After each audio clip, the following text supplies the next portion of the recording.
Hello, this is Hannah with Hannah Crafted Gifts, and I am coming to you today much belated to recap, I want to say a once-in-a-lifetime experience I had, but I am bashful to say I was lucky enough to have nearly it twice, so I'm not sure I can say that, but there were things that made this particular experience special, just like the other similar experience I had special, and that is getting to celebrate Stampin' Up's 35th anniversary by being part of one of their 35 for 35 events. So if you already watched my recap about the event I was able to attend in August, you know that I had that once-in-a-lifetime opportunity to be a part of one of those special celebrations with Sarah Douglas, the current CEO and founder of the company's, daughter of the company's co-founder. So that was very special for that reason, because of Sarah, who I really admire. And if you watched that video, you heard many reasons why while I gushed about her. This event that happened a couple weeks ago now was special in its own way. So not only was it another one of these unique events, Stampin' Up only held 35 of them, hence calling it their 35 for 35, 35 events to celebrate their 35th anniversary. But it was one that I got to co-host. So I want to share that experience with you. Again, well, maybe I haven't said this yet. I have been feeling very badly about the fact that it's taken me this long to share. There's just always seemed to be something getting in the way, whether it was lack of time or lack of energy. This was such a high getting to be a part of this experience, and I hope that I can still embody that, to express that, even though it's been a couple weeks and there's been a lot happening since then. So it's a little bit of a blur in my memory because it was so much so fast, and then I just had to shift right into some of my other life things that had been on hold while I coordinated this event.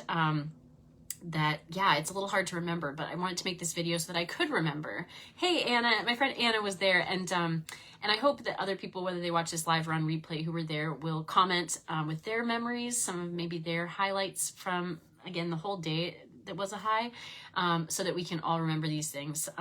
Normally, like the last time I did a video like this, I didn't do it live because I wasn't sure it would even be worth sharing.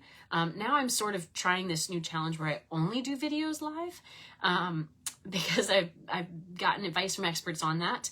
And one thing that I do think is good about it is I can't second guess myself and like go back and retape or edit or never post. It's out there from the start. But I'm going to preface this video with, this is going to be messy, because again, I'm trying to remember, even if I had done this right after the event, which I considered doing, I would have been all over the place just because of, the adrenaline of being in the moment. And again, like there's a lot going on in my life right now, so I don't mean to make excuses, but I also just want to be open and honest about that. So I kind of came down after this event and had to get back to the real life that had been on hold, but just also had kind of like that lull after you have such a big high that you've been anticipating for so long. And then I've actually been a little under the weather, so that's been taking my energy. And so yeah, I feel like I'm not in the best place to do this, but if I put it off any longer, it's just never going to happen. And again, if nothing else, if no one else watches this and gets value out of it, I want to make sure I remember the wonderful experience that I had. So watch, don't watch, jump ahead. There's going to be lots. I'll give you a quick, what I'm going to share with you. So I'm going to try to share as much as I can. Again, just even for my own memory's sake, I'm going to share kind of how this event came about, what the planning of it was like, certainly what the day of was like. We had another very special guest from the leadership team, Brian Pilling, who I just can't say enough good things about. Like, he was just excellent in every way, just above even already elevated expectations. He exceeded them. So I want to share about what he shared with us. We got a lot of sneak peeks, some of which it's good that I've waited to share this because I can now share those things with you, because I wouldn't have been able to. There's actually still one thing I can't share with you, but I should be able to share that as of this week. So I'll give you what I can in terms of what he shared with us from the home office of Stampin' Up. But I have lots of swaps to share with you from all the current catalog and online offerings that people made for the event. One of the sneak peeks, like I said, that I wouldn't have been able to share with you until just a few days ago is the latest kit that came out in the kits collection, which unless you ordered it the day it came out this past Wednesday, November 1st, and did expedited shipping, you don't have that in hand yet. And I do, because spoiler alert, that was one of the things we got to do with Brian. And so I'm going to share those projects with you. Some gifts we were given, just all sorts of things. So I'm going to get into it, but there's lots to see that I do think you'll find valuable, even if you don't find all just like my rambling about my experience valuable. So you can skip ahead if you're watching this on replay, but comment, tell me, you know, if you went to a 35 event, especially like Anna and my other friends who were at this event, please share your memories of it. Because I'm sure there's going to be things I forgot or things you got to experience that I didn't, because it was a whole day and I was all over the place. Okay, so in terms of how this came about, so Stampin' Up, if you don't already know, Stampin' Up put out a call for applications, which of course would be closed now because their anniversary ended. Their anniversary was through October of 2023. October was actually their anniversary month, and our event was October 21st. It was the last celebration that they had here in North America. Because they were celebrating all over the world in their different markets. They are in 11 countries. Let me see if I can remember this, because I looked this up for our event. I didn't end up using it like I had planned to, but Stampin' Up is in the United States, Canada. These are not necessarily in order. I'm just going like geographically, so I can try to remember them all. England, Ireland, Germany, France, Belgium, the Netherlands, New Zealand, Australia, Austria. I missed a European. Okay, so yes, they're in those 11 countries. So they accepted applications from demonstrators all over their markets. Back at the beginning of 2023, I think I applied shortly after that offer was announced to us in February. I put in our group's application. And the group that I was representing is the North-ish, I put that in air quotes for reasons I'll explain in a minute, the North-ish Jersey SU Demonstrators Group. I just called it what it is when it started, but it's a good thing I put ish in there because we have become very ish. We're not even just North-ish anymore. We're like Jersey-ish now, which I love because we have people from all over Jersey and Pennsylvania and New York and who knows where else next. But when I moved to New Jersey a couple years ago, I was anxious to find some friends and build some community. And I knew that I would have a lot in common with fellow Stampin' Up demonstrators, not just you know, our businesses and our hobbies, but a lot of shared values because Stampin' Up is really forward about their values. And I really align with them, and most of the people who I meet who are demonstrators do as well as customers too, a lot of times. And it's things like people being first and bettering our best and owning it when we're not at our best, and acting with courage and more. But those are, I think, like the four that they at Stampin' Up really speak about. So anyway, so I thought I would reach out to demonstrators in the area. So I went on StampinUp.com. There's something called Find My Demonstrator tool on there, and you can search by your area, your zip code, for instance. And so I did that, and I found everyone who was within about an hour drive from me, because I thought if they would be willing to drive a half hour, I'd be willing to drive a half hour, we could meet up. I didn't look into New York, even though you can get to New York within an hour from me, but that costs a lot of money to like take the bridge or go through the tunnel. And so I thought I'm going to stay with New Jersey that's within an hour drive of me. So I sent about 50 emails out to all those people that I could find in that radius. And like before I could even send out all of the emails, I was getting responses. Anna was one of them. She's one of my most local friends here in Jersey. And people were responding because I had just said, you know, something like, my name is Hannah Byrd. I'm new to the area. I'm a Stampin' Up demonstrator, and I'm wondering, since you're also a Stampin' Up demonstrator, if you know of any groups of local demonstrators that get together or would be interested in something like that. And a lot of people were interested in that, but didn't know of something like that already. So I thought, well, let's go ahead and put it together ourselves. So I started this group of us. We started this group because, you know, I put out the invitation, but I wouldn't have made a group if no one had replied to that invitation. So I'm so grateful they did. And that was February of 2022, and we've been meeting bi-monthly ever since. We get together bi-monthly and do a swap at a local diner, which is a very Jersey thing. So we make projects with whatever kind of the latest upcoming product are, or we have different themes sometimes, like interactive cards or 3D projects, and a couple times a year so far we've been getting together for what's called a shoebox swap, which is what this event was. And you might have seen a video I did before the event kind of talking about how a shoebox swap can work. If not, go back and check that out. I talked about how ours specifically works, and I'll talk a little bit more about that today, although it got a bit complicated, but it worked out. Like, that was one of the things I was so grateful for because I was really stressed about it. And I was literally like figuring out the math the night before. That's a whole story to be continued. But but it worked out. But we did a shoebox swap, and that's where we actually get to craft together. So we don't just bring finished projects to pass around.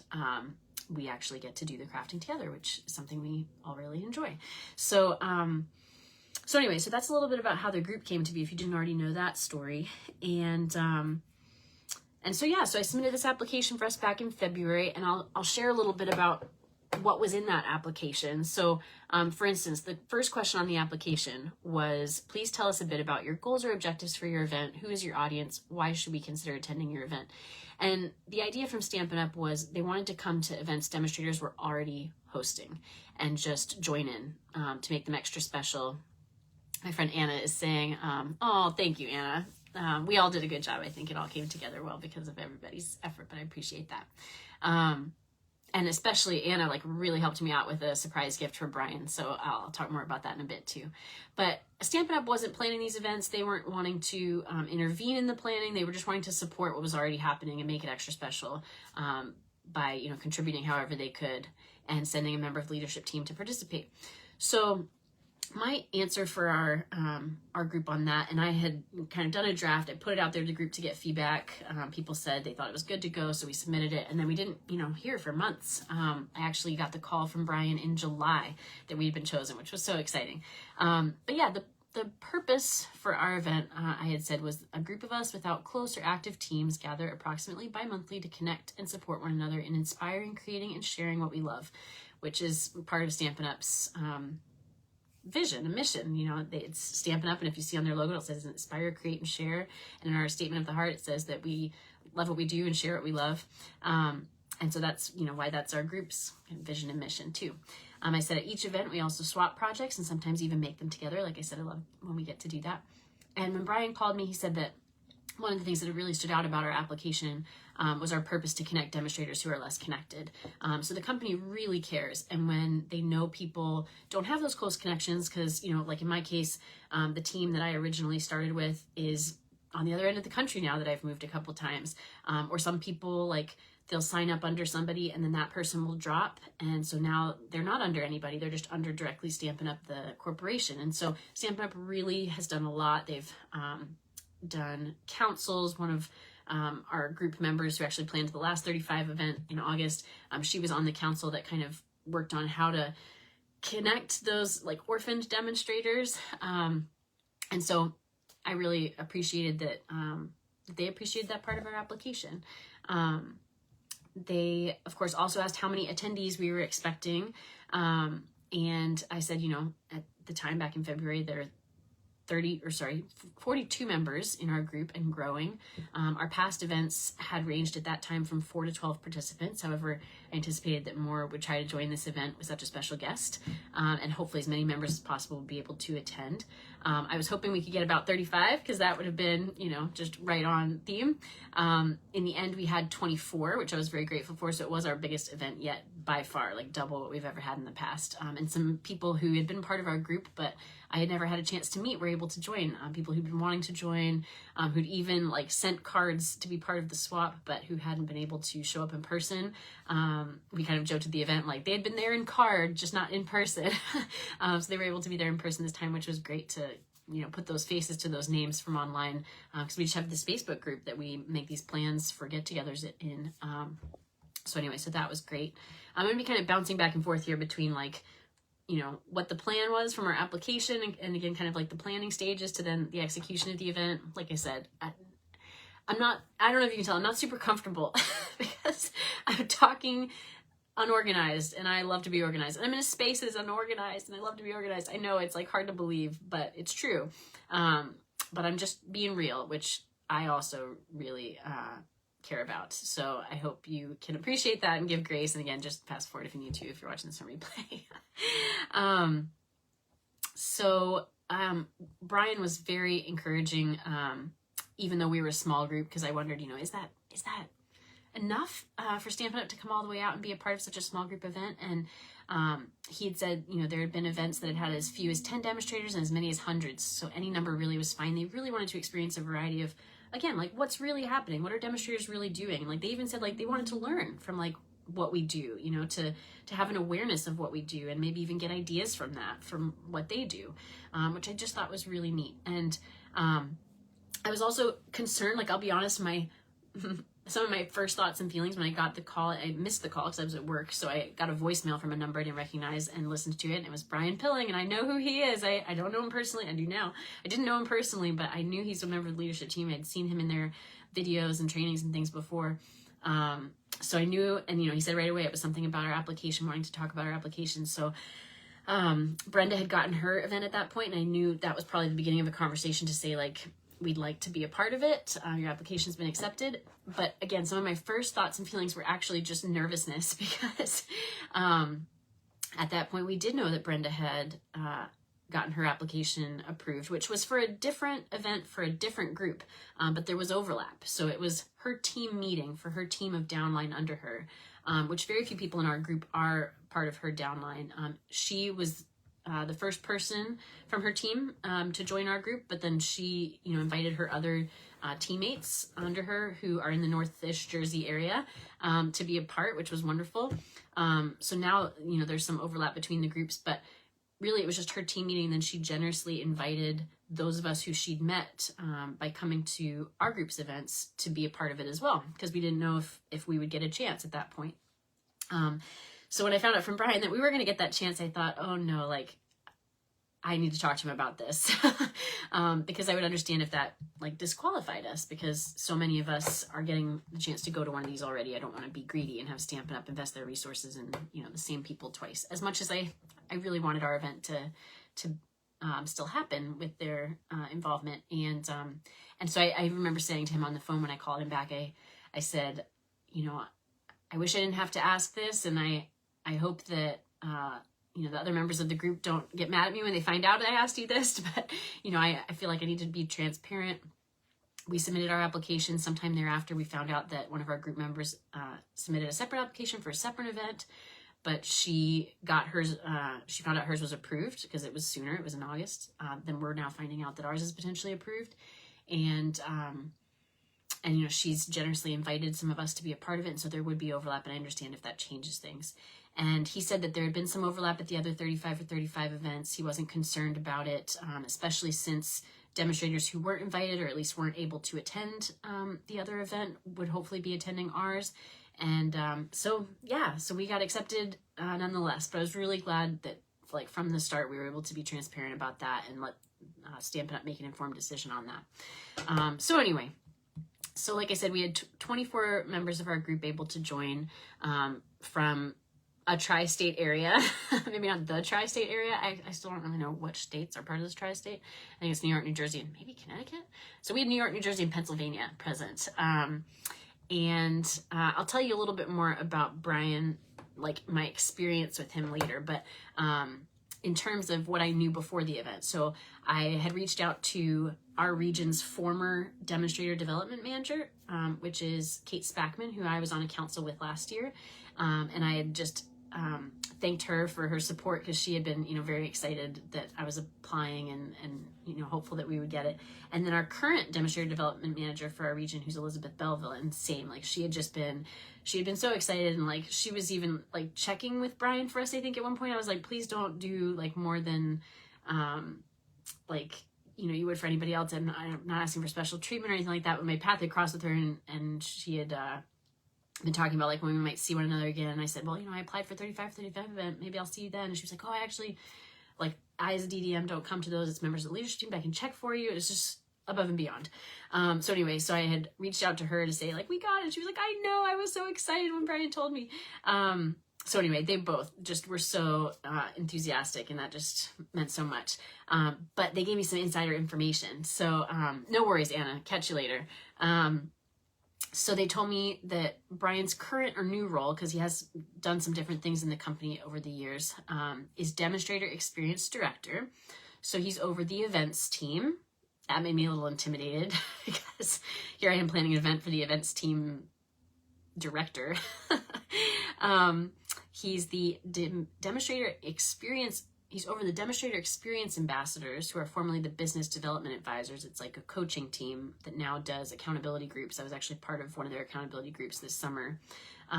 Really enjoy what they do. It sort of reminds me of some of what I do, and I wonder if I could do it with them. And then curriculum, he's over as well. So that's training at events, training on our website for demonstrators, which we call Stampin' University, that section of the website. Succeed Weekly, which used to be, I think it had a slightly different name, and it was a magazine we got quarterly. Now it's an email we get weekly. And then we also learned that he loves music and books and doesn't like coffee or coconut. And those things will come up later in some of the gifts that we got for him. So anyway, so that's really all I knew. And again, I'd seen him in videos. I also knew he had a great sense of humor, just from what I'd seen in videos and heard from people who had had more experience with him. But that's really all I knew. And then, I had the initial phone conversation with him, and then some emails, especially as it got closer to the event. And that was it until the day of. But he, I don't mean to be like sycophantic. I only say what I mean. So if I couldn't say these things, I wouldn't. And I'm only stalling because I can't say enough good things. I don't even know how to put in words just how great he was. Throughout the correspondence in planning the event, he just was so gracious and supportive. I feel like I'm using the same words over and over again, so I'm searching for other words, but I guess to describe some examples, I would say, what are your preferences? We want to be the best hosts we can be for you. Hi, Kathy. And, so what would be good for timing or activities or types of foods and drinks that you like. And he just, at every turn, he was like, whatever you want to do. And what can I bring? And, can I help set up? Can I help clean up? I can come early. I can stay late. And just when we had some people having to change their RSVP status late in the game, I would say I'm sorry we had to change. And he'd be like, it's fine. And he was even having to make some plans based on that. So just, again, so just truly wanting to do whatever he could to help our event be the best it could be. And so, like I said before, he, even before the event, set the expectation, he's going above and beyond. And I was like, I think he's going to show up with everything we could want and more. And so already he had elevated these expectations and then surpassed them again. Just unbelievable. So I'm thinking of so many things, but I don't want to bounce around too much. So I hope I'll remember the things that I'm kind of referencing now to come back to. If there's things I forget, who knows, maybe I'll do another video. If you're watching and you're you mentioned you were going to come back to something and you didn't, in comments, catch me, let me know. It's one of the things I love about live video. We can communicate, not just during, but then after, as people watch on replay and comment. But yeah, to say a little bit more, I guess, about the planning process. So I was planning this, of course, before going to my friend Brenda's event. Although hers took place in August, then there was still a little planning time after her event to, have learned from what she learned. And so I had some conversations with her about, what to expect and then, what she learned from doing hers.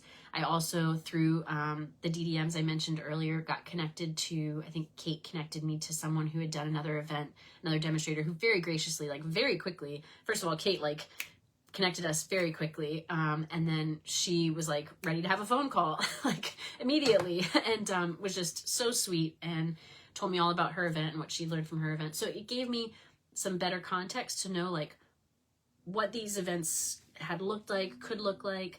When Brian was saying things like, what can I do? How can I add? I didn't even really know where to start in terms of what we could ask. And I definitely didn't want to ask for too much. But I also didn't want to miss out on things that would have been, fully reasonable to ask for. And so from what I'd heard from, I also had some teammates that went to an event. I got to hear a little bit about what that was like for them. So from what I'd heard about just a few events, and what Stampin' Up had been sharing, you can go find online if you use the hashtag. I think it's Stampin' Up 35. Gosh, now I don't quite remember. Something with 35 and Stampin' Up. I'm sure you'll find several hashtags about that. But you can see the posts that they've shared going to different events. So just from that little bit, I was able to find out that some people had their leadership member bring sneak peeks of future product, and I knew our group would be interested in that. someone had brought concept art from current product, because there are fine artists at Stampin' Up who will digitally or, non-digitally, like paint and draw and do all sorts of beautiful art that then gets scanned and photographed to turn into things like our designer series paper and our stamp sets. And so someone had brought some of that concept art to an event. I knew at Brenda's event, Sarah had brought pre-released kits. So again, a sneak peek of future product that we could actually craft with and do make and takes. So those were some of the things that I knew had happened before. And so I said to Brian, I said, I don't want to ask for too much. Here's some of the things that I know have happened at other events. Would any of that be possible? If not, we understand. And he was like, yeah, I think we can do that. And he did it all. He did it all. Every single idea that I knew could maybe be reasonable to ask about, he was just immediately yes. And not yes to one, not yes to two, yes to all of it. And then, like I said, he did even more, which I'll tell you. But he brought sneak peeks of future product. He brought a pre-release kit that we got to craft with. He brought concept art. Oh my gosh. It's so exciting to me because I love Stampin' Up product. But it means even more than that. I'm going to get emotional. Because like I said earlier, one of Stampin' Up's values is people first. And you feel that. And that means the most to me, because I don't know that I always live it as well as they do, but that is my top value too. My top value in one word is love. And it's love for people. And the most impactful part of any experience to me is who I'm with. And I learned that when I studied abroad in college and I was living my dream to travel the world, but whether I was enjoying it or not really came down to who I was traveling with, not where I was, even when I was in these places that I had, dreamed of and had posters on the wall of for years. And so, whether it's at work or at play, it's all about who I'm with. And all the way up to the top with people like Sarah and Brian. Stampin' Up is just full of good people who genuinely care about the people they work with. And they do not see us demonstrators as their employees or, the means to their ends. They see us as people who they want to take good care of as part of the team that is not out there primarily to sell paper, but to connect with people and to build confidence through creativity and do much more meaningful things, charitable work and just things that really make a difference. That's the last part of the statement of the heart. In this, we make a difference. And so anyway, that's my little emotional moment about all this, but more to come probably. Anyway, moving along. So to get back to kind of some of the before we get to, again, even the event, I don't know how long this video is going to be. I'm going to keep apologizing for it, but it is what it is. You can come and go. So that was kind of the who in terms of the application and the pre-planning. The what. So they had asked question number 2 on the application was, do you have an expected agenda for your event? And I had said we would love for the event to be one where we make our project swaps together. However, our agenda can be adapted based on the staff members' preferences. Again, from the start, I really wanted to be collaborative and considerate. And so I'll get more into what we actually did later, a lot of which I've already alluded to. But let's see what else. We were asked if we had a theme for our event. I said each of our event swaps have a different theme based on what's most relevant at the time. A hashtag simple stamping theme seemed like it would work well with any staff member joining us, because some of the staff are more on the creative side, and maybe are demonstrators themselves and do a lot of crafting, and others aren't. Others are maybe more on the financial side or just the leadership side, or all the different aspects you have to have in a company to make it run well. And I also thought, just with having more people at the event and, the limited time, because we couldn't go on for days and days as much as we might have liked to, hashtag simple stamping would be just efficient and effective. And that's a big push from Stampin' Up, is to do simple projects, because then they're accessible to anyone, again, whether they do this a lot or they're doing it for the first time, and they can have that success and have that confidence and enjoyment from the process.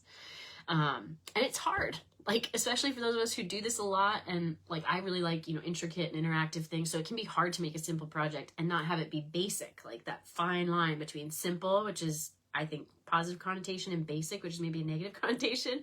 So it's a good challenge. Let's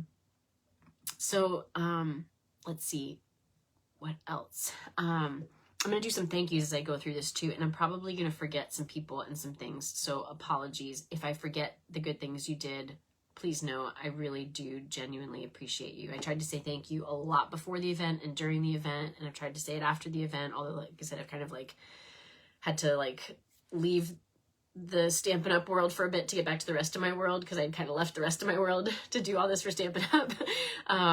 But yes, a couple thank yous I can remember right now. First of all, Barbara Dykehouse, who was able to secure us space in her church's barn, which is just a lovely space for an event. We had done our very first shoebox swap there exactly a year ago, just about to the day. And then we held this event there, and she was great the night before to get me in and help me do some setup, like actually move around tables and chairs. And she offered to stay later, and I kept trying to send her home because I knew I was going to be there late, and I was. But she was really, really supportive to not only get us this space, but to help us get it set up. And then also Stasha Sloma, because she dropped off a lot of things to help set up, and again was willing to stay later than I let her, and had a lot of great displays. I'm going to talk more about that, but she contributed a lot to our displays from over the years of Stampin' Up's 35 years. So yeah, really appreciate both of them for that. Okay, so now I think I can get into like the what of the event. Let me skip around a little bit, because I'm going through like a presentation that I made for us in our planning process, just to kind of try to keep me on somewhat track. So we talked about the who, started talking a little bit about the what. I guess before I fully get into the what, I'll skip ahead to like the when, where, maybe the why and the how, and then I'll come back to, again, really like the what we did on the day of. I already mentioned when our event was, and that it was the last one in North America. There were a couple more, I think, in Europe in the week after, but then, by the end of the month, they ended this celebration. It had been going, like I said, applications opened at the beginning of the year. I think maybe in February, no, that's when we applied. And then I think they started doing events a month or two later, and we're kind of doing like rolling admission, accepting applications and attending events as they were being planned throughout that several month time span. When they asked on the application our expected duration of our event, I said, well, our events have been as short as 2 hours when swapping completed projects, and as long as 7 hours when making our swaps together. And again, we wanted this event to be one where we made our swaps together if we could. We ended up having the event be officially from 10 to 4, although we did not want to stop Brian from sharing. We were like, we'll take anything you're willing to give us in terms of, all the good information he was sharing. And so we ended up going just a little long, but we had all planned to be there at 9:30 to like finalize setup and stay till 4:30 to finalize cleanup. And so we didn't go beyond that, I don't think. I think maybe a few of us were there till 5 cleaning up. But yeah, it like timing wise, it worked out so well. And literally the only thing that went long was like at the very end, when Brian was presenting, and it wasn't his fault. Like he was like, do I need to stop? And we were like, if you need to stop for you, we respect that. Like, don't worry about us. Like we'll just clean quicker because we're loving it. But yeah, like the timing throughout the day, like that was one of the things I was worried about, if I had estimated that in advance, in a way that could work, and it worked. I was so grateful. And then we were here in Northish, New Jersey. We were actually in a place called Wyckoff, New Jersey. Like I said, at our group members' church barn, in a lovely area at a lovely time of year. All the trees were changing color. So that was great. And then again, before I get into the what, like I wish I'd started with this, but the presentation was in the order it was, just who, what, when, where, why, how. That's kind of the order of the questions, right? But really what I wanted to start with and what I kept trying to come back to, hi Jenny, throughout the planning of this was why we were doing it. And that was one of the questions of the application. Why would you like a staff member to attend? And I had said, this is a unique opportunity to connect with one of our partners and to the company as a whole. And as we celebrate Stampin' Up's 35th anniversary, we're eager to give and receive encouragement for the future of our creative partnership. So I really did want it to be connecting with Brian in this case and celebrating with Brian. And I wanted it to be as much that for him as it was for us. I didn't want it to just be like Brian coming and like, you know, us taking from Brian, Brian giving to us, you know, us getting to celebrate. I really wanted him to feel, and I hope he did, that, you know, we were wanting to give back to him because Stampin' Up has given us so much. It's given us, you know, I'll speak for myself. It's given me a community first and foremost, in terms of what I appreciate the most. It's given me an outlet for my creativity, and it's given me accountability for my creativity. I mean, as recently as I think last night, my husband said to me, like, do you really want to be trying to do this as a business, or do you want to just do this as a hobby? And I could just do it as a hobby. A lot of people do. A lot of people are demonstrators, and they're just what we call hobbyists. They don't try to run a business. Or they're not demonstrators. They're just customers, and they're doing this as their hobby. But I said, I do still want to keep trying to make it a business, because without the accountability of that, I don't know that I would do it as much, and I love it.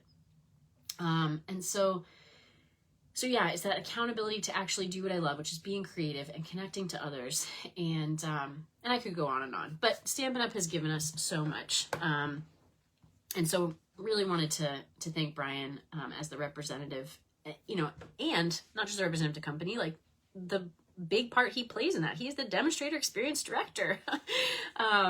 So anyway, so that was the why all along. And then the how. So I guess just some like logistical things. Again, I'm sharing this for anyone who maybe wants to do something like this in the future. I don't know that Stampin' Up will do this exact opportunity again, but maybe it can be helpful. Kind of like I reached out to other people who had done this to learn from their experience. I want to pass that along, pay that forward, and try to do the same for others. If it's not helpful to you, fast forward. So they had asked about if we would charge registration for our event, what the anticipated cost will be. We don't charge registration fees for our events. They're not those kinds of events. I had said, you know, the only costs are people's transportation to and from where we gather and the supplies they use if they participate in our project swap. This event had a few more things people could contribute to. So normally, like I said, when we're doing a swap, we either get together at a diner, and so we would have lunch. People would pay for whatever they wanted to eat. The couple times we've done the shoebox swaps, we've done kind of a potluck, and that's what we did this time. So, you know, people, hi, Auntie Liz, my Auntie Liz is watching. I'm sharing about an event I did a couple weeks ago with Stampin' Up if you're interested. It's going to be a long video, so come and go. But anyway, but yeah, there were a few other things people could volunteer to contribute, but the idea was for this to be as accessible as possible, and I certainly wouldn't have wanted, and I hope cost wasn't a barrier to anyone. And so, you know, it did mean like we had to be creative in the things that we did, and some of the ideas people had, like, we couldn't do because there wasn't a budget. But it wasn't about putting on a spectacle. It was about, again, connecting and celebrating with Brian. And he, again, like, even as someone who's over events, like, he wasn't expecting that from us. He even said, like, so yeah, I'm going to do a little jumping around because I'm worried I'm not going to remember all these little things otherwise. But, like, he said at one point, in answer to a question I asked him in the Q&A, so I'm really jumping ahead, but I'm all in. I had asked him, you know, leading the events team, what have you learned that could help us with our own events? And I more so meant like events that we who do run businesses might do for customers, but it could also be events that we do with one another as fellow demonstrators. And at least what I took away from what he said was, don't try to be an event planner.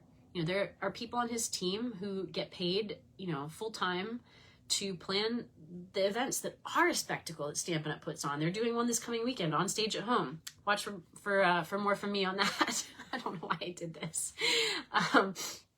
But yeah, those are spectacular events. But they have professional event planners working full time to plan those. And so I felt that from him all along. Like, he wasn't expecting us to, you know, put on this spectacle for him. He just wanted us to do what we do and join in. And I kept trying to remind myself of that to take the pressure off myself. Hi, Dana. My friend Dana was at, I keep pointing today. What is up with that? I need to sit on my hands. Dana was at a 35 for 35 event. I want to hear about yours too. Please share. Maybe you already have. Just link to what you've shared already in a message to me or something. But I'd also love if you want to comment on what your experience was like. She went to one in Pennsylvania, I think. But anyway, so yeah, so that was some of the how, just with the cost. Again, I'll talk a little bit more about what we did at our event. So I'll have to come back to these slides. Hopefully I can remember to do that. Again, if you are watching live, you can remind me if I forget. Okay, yeah, so I'm going to come back to that. So I'm going to really just get into the what. So I already feel like I'm forgetting things, but hopefully they'll come back to me if they're important. So this was the agenda. Like I said earlier, we as demonstrators were supposed to arrive by 9:30. Some of us who were bringing some things to set up that couldn't have arrived the night before came at about 9. I think I got there at like 8:30, but I didn't mean to. I just got there early, which I love because then I could like take my time. Sorry, I'm reading Dana's comment real quick. Pure celebration. I agree. So inspiring. Yeah, totally agree. So special. So yeah, I'd set up as much as I could the night before. Like I said, Barbara and Stasha were there and would have stayed longer if I'd let them. But we had people bringing things to set up from all over the state and even other states. And so understandably, like they couldn't come the night before and the day of. We actually had one of our longest commuters who still like is one of our most faithful participants, Lynn. I got to shout out Lynn. She actually came up and like stayed the night before in a hotel. So, people were really like doing what they could, but I understand, like, I didn't want people to have to do long commutes more than they had to. So yeah, so we did some setup the morning of. My goal was to be outside because especially it was a rainy day, but regardless, I wanted to be outside waiting for Brian to walk him in. And because it was a rainy day, I was going to have an umbrella. Again, the plan was always to like be out there to greet him and walk him in regardless, but especially in that weather. At some point, another thank you to Anna. At some point, Anna comes running up to me, like I'm still setting things up that, again, we couldn't have ready until the morning of, with people who were coming from far and wide bringing things. She comes running up and she's like, he's here. I was like, no! And I knew he was going to be early because, again, like he had been so good to be like, what can I do? When can I come? How can I help? And so I knew he was going to be early, but I thought I still had a little time.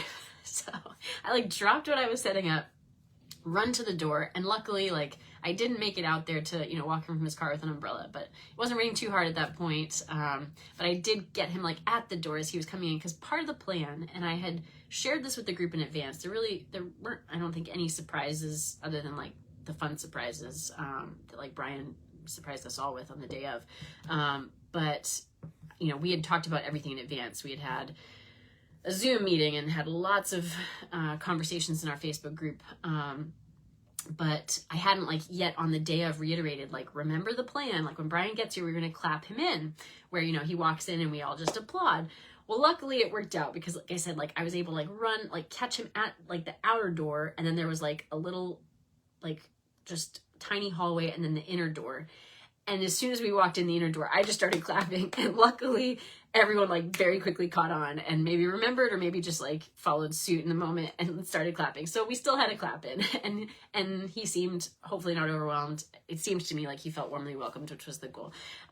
So anyway, so then I think there was a few more minutes of just, finishing setup, letting him kind of get himself settled in. I remember saying to him, like, I hope you're not claustrophobic, because we had set up the room such that we had, let me see if I can remember now, we had 6 tables and they were circle tables, but all pretty close together so that we could all, still be close, and like you didn't just have to talk to people at your table, although that's great, but like you could also like turn around and talk to the person behind you and just be connected. And he was literally like the middle seat of the middle table.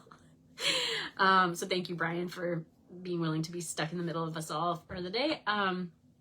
But yeah, I remember making an announcement at some point kind of about like what was where in the room and what people could be doing when we were going to get started while we waited for like our last person to show up. And then I ended up saying kind of everything I was going to say once we got started. I was like, this was like our soft opening. We're going to have our grand opening. I was like, so just forgive me when I say it again. But, repetition is helpful. That's how we learn. So yeah, and I stood on a lot of chairs that day. I'm going to try to share pictures and everything when I write up a post. In addition to this Facebook Live, I'll do a blog post with lots of pictures and some video, and that'll give you more of what I can't remember.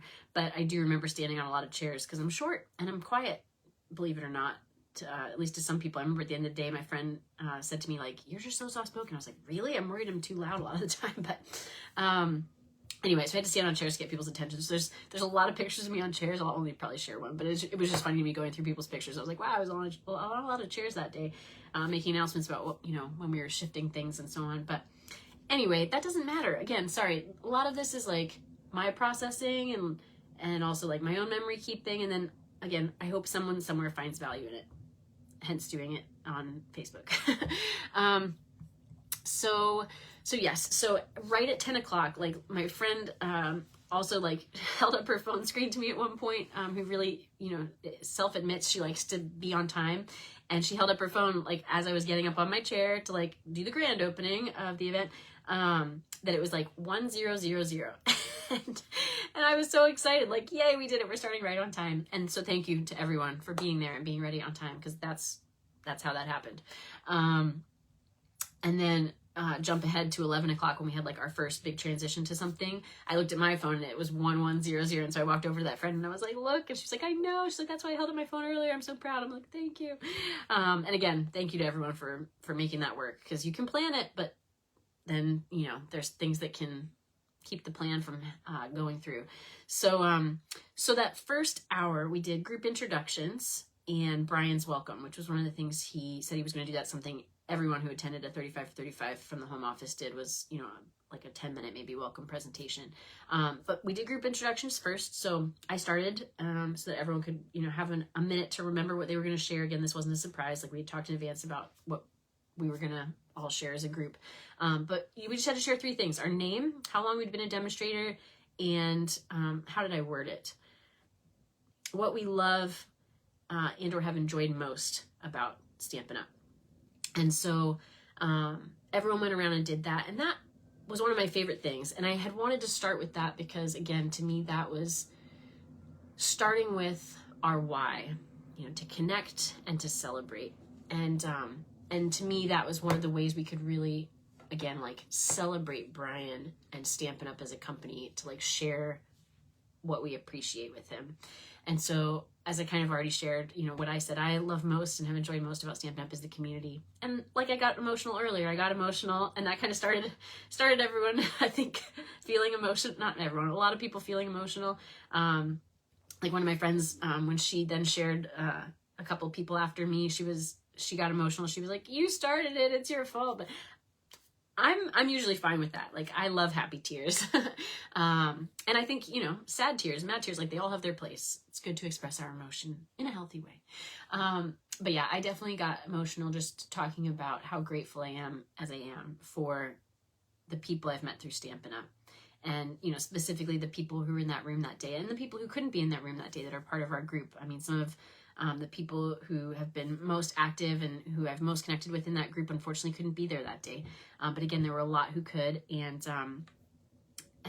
I was just, I was able to share with them for not the first time and hopefully not the last time, just how grateful I am that they responded to that email from a stranger a couple of years ago. Or, some of them now have gotten connected, like I said, like through people who initially replied to that email. Hi, Megan. My friend Megan's watching.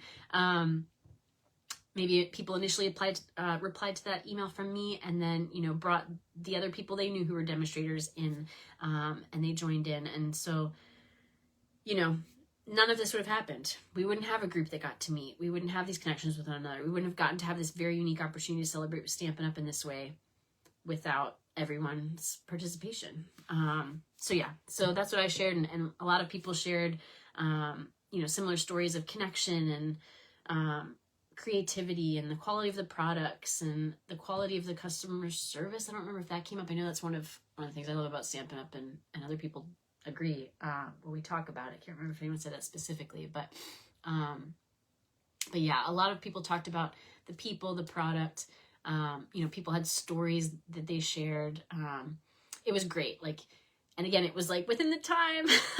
So I was really glad that it was like quality sharing And it felt like, you know, everyone had their time to share what they wanted, but we didn't go over time. We weren't under time. Like, so it felt just right to me, at least. I really enjoyed getting to hear that from everybody. And I think Brian did too. I certainly hope so. And so then when we were all done, like when we got to his part of the room, I was like, if you don't mind, we're going to save the best for last. Like we'll continue on with the other people at your table and around you, and then we'll come back to you at the end. So at the end, he got up and shared kind of what I already shared with you, like about his current position and what that entails at the company. I think he talked a little bit about having been at the company for, I want to say 14 years. Again, correct me if I'm wrong and you were there. These are some of the details I'm going to be fuzzy on. And some of the different positions he'd been in, like, I know he'd worked in communications and can't remember now what else. Oh, I think he had worked as a regional manager at some point. And so definitely some different things. He actually even talked about how he left Stampin' Up! For a short period of time, like I think just a few months. And he said that he worked at another direct sales company, and I don't think I'm sharing anything that he said we couldn't share. I don't think there was anything he said we couldn't share, except for the pre-release product. Can't share that till it's released. But he said that it was an interesting contrast to see, and he didn't say who it was. I don't know. I don't want to know. But to see how they treated or thought of their, what did they call them? Consultants, maybe. You know, the equivalent of a demonstrator, versus how Shelly, the co-founder, and Sarah, the current CEO, view demonstrators. And again, like it's what I see and hear and feel. They really do care about us. They really do think of us and feel for us. And we're part of the team, a very valuable part of the team. So yeah, so he said, you know, he quickly went back to Stampin' Up! And I'm glad he did. I'm glad he's there. I'm trying to think maybe anything else he shared during that welcome. I think that might have been when he shared something that I tried to take notes on. It was, and I couldn't take notes fast enough.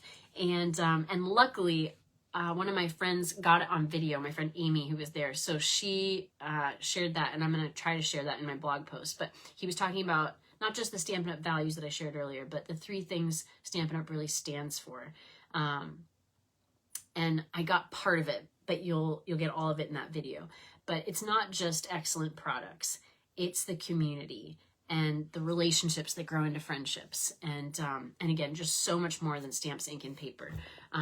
So that was really neat to hear him share, you know, just in it's kind of some different words, like the things that drive Stampin' Up! At that, you know, leadership level at the home office. So then we did the Facebook Live, which I'll also try to link to if I can. So that's something they do at each of these events to kind of show where they are and what's going on. And so Brian did like a little tour around the room of what we had going on. And I guess to kind of talk through that, and again, I'll share pictures in my blog post so you can see. But I mentioned we had the 6 tables for the actual crafting in the middle, which is what we spent most of the day doing. So I'm going to talk about that next. I'm going to show you some projects. Finally, I don't know how long I've been talking already, but I'm going to show you some projects. I'm going to show you lots of projects, and they're great. And I can say that because I only made one of them. So I'm not even talking about me. Everyone else did a great job.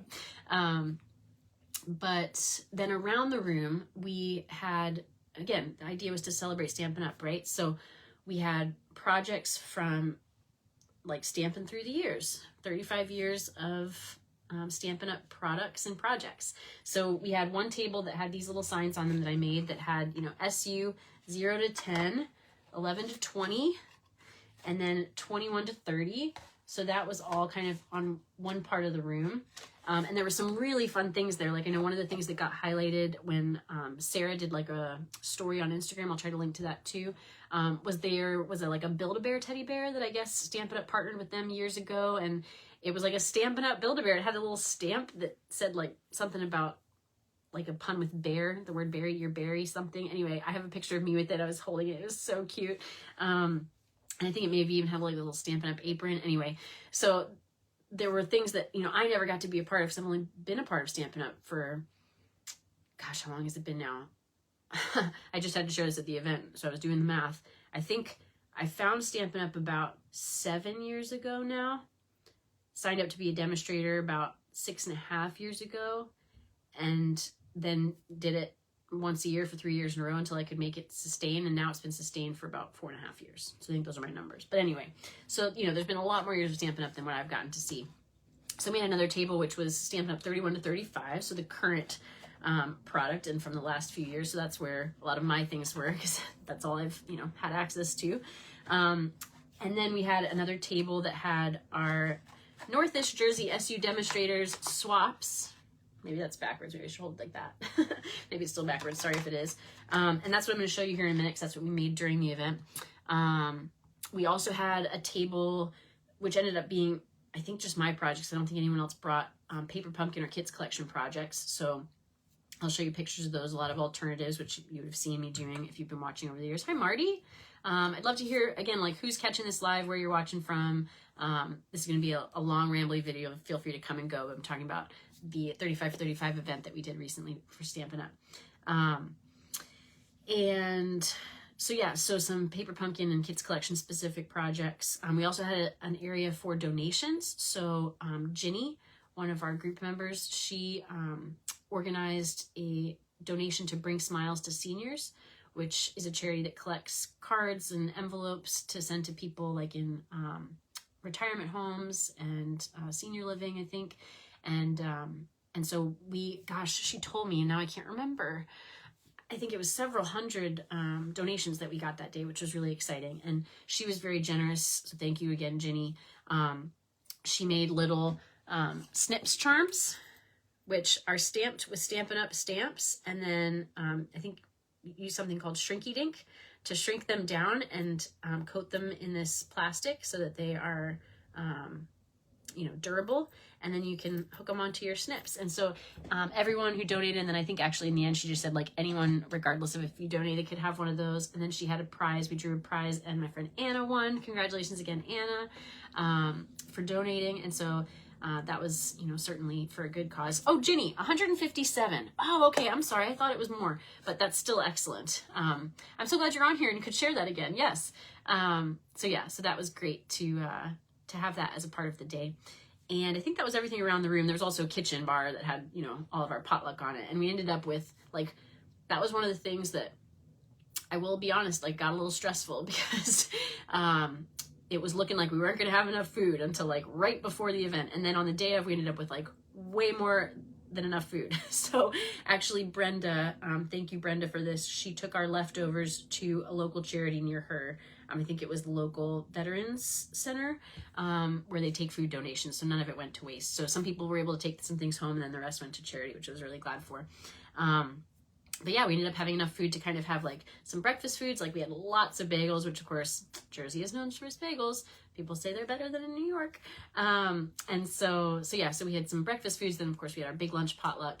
And then we had, some desserts and things like that through the afternoon. So there was food all day, which is always a good thing.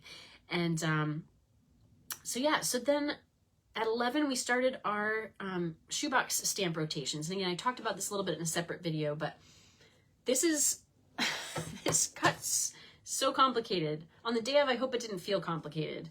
And it went smoothly, almost perfectly smoothly, and certainly smooth enough. At least I think so.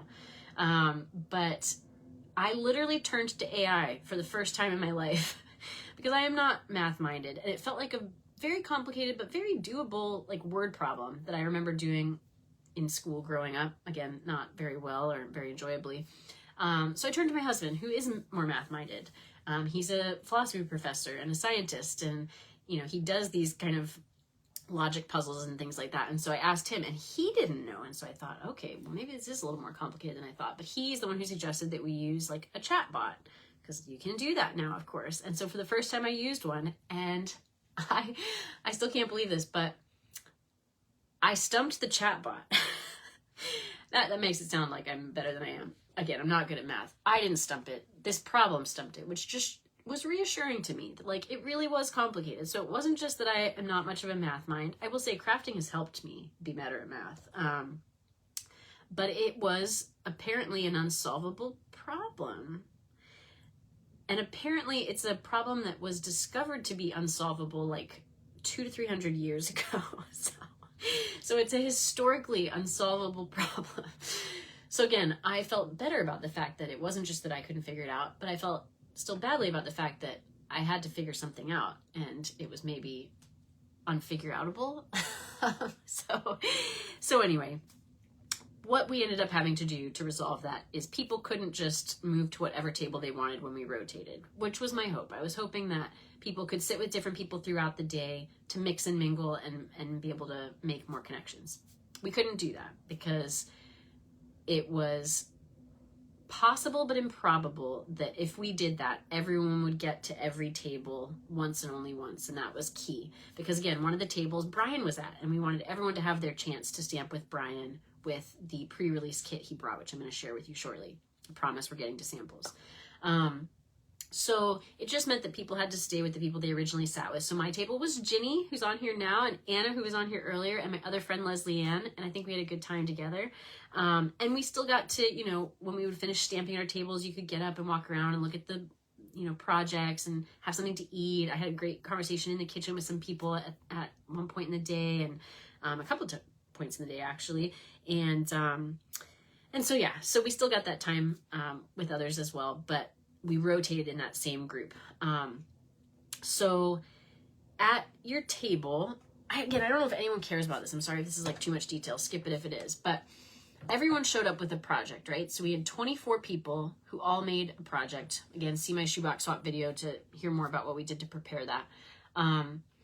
So the table that you started at, you had your box of project in front of you. And then I had everyone just pass it to the, no, left. Sorry, I had everyone pass it.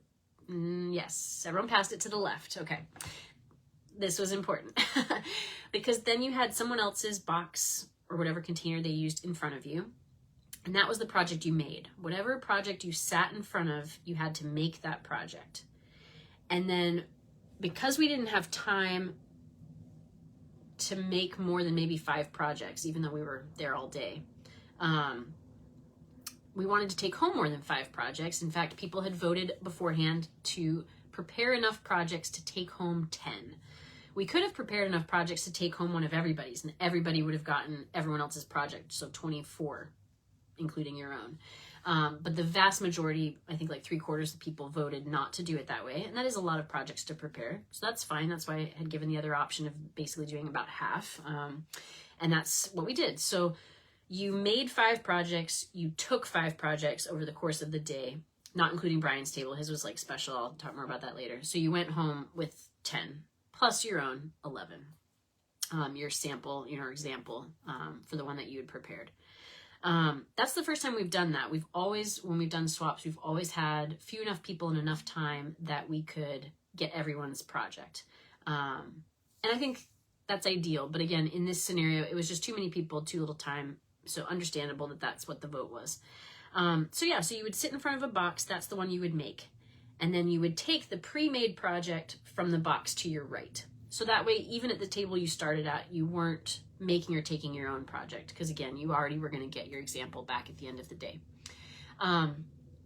Obviously, the people who sat at Brian's table, they didn't need their projects in front of them because they were doing a special project that Brian brought.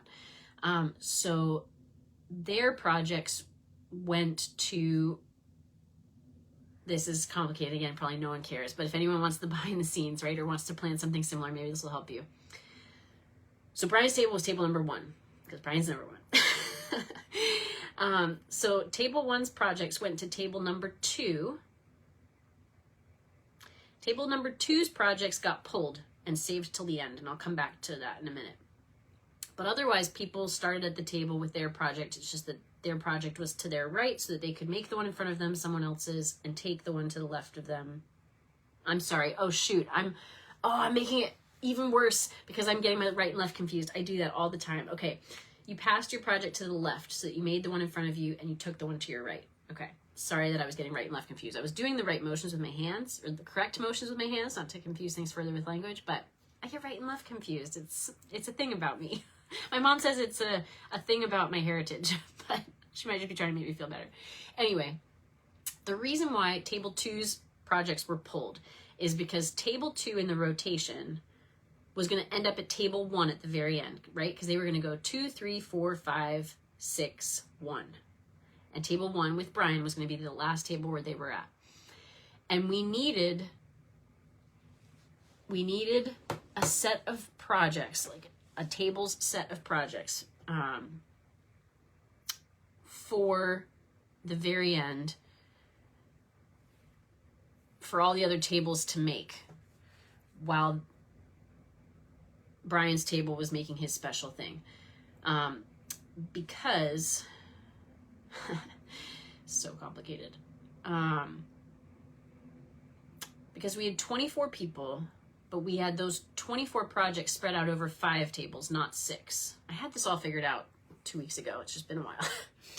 Because again, the 6th table was Brian's table. So it was great that we had 24 people, because 24 people divides into 6 tables evenly, right? 4 people at a table, plus Brian at his.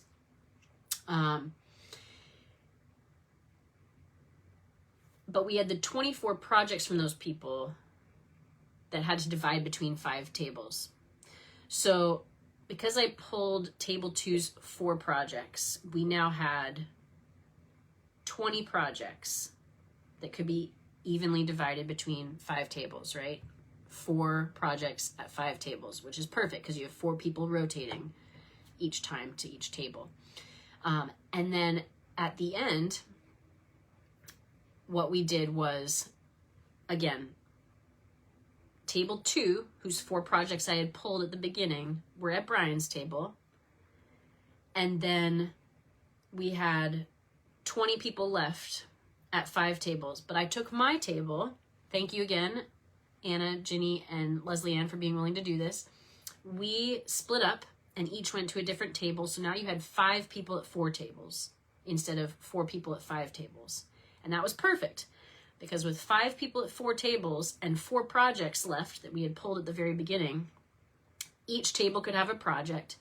And so everyone at that table made that project, which was good, because again, everyone had prepared their project such that there were 5 packets of project to make. So everyone at that table made the project at the same time, and we just had to share, and we did it. We were able to do it in the amount of time that we had. And then Brenda, thank you, Brenda, she walked around and took the pre-made projects from each table and kind of passed them around clockwise, so that, you know, you were making the project at your table and you were getting the project from the next table.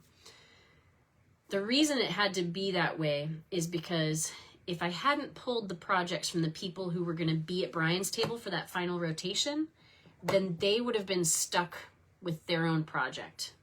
Someone would have been stuck with their own project, and we didn't want that. Again, everyone was going to go home with their example. We wanted them to be making other people's projects, so that's why we had to do it that way. And it worked. It worked. Everyone followed directions. The only thing that got a little confused was, I think, and I don't know for sure, but the only thing I can think happened is we started to run out of certain projects at certain tables quicker than others. And I think it's because instead of people making the one they sat in front of and taking the one to their right, maybe more than one person during a rotation took from the same box, or maybe even made from the same box, because like maybe they really liked this product or this project, or got confused. But, you know, I have a feeling 2 people might have been like, oh, like I really like those colors. You know, I want to do that one too. And so they did. So that was all right. It just meant that in the last couple of rotations, you know, people might have had to double up on the ones that were left. And that worked.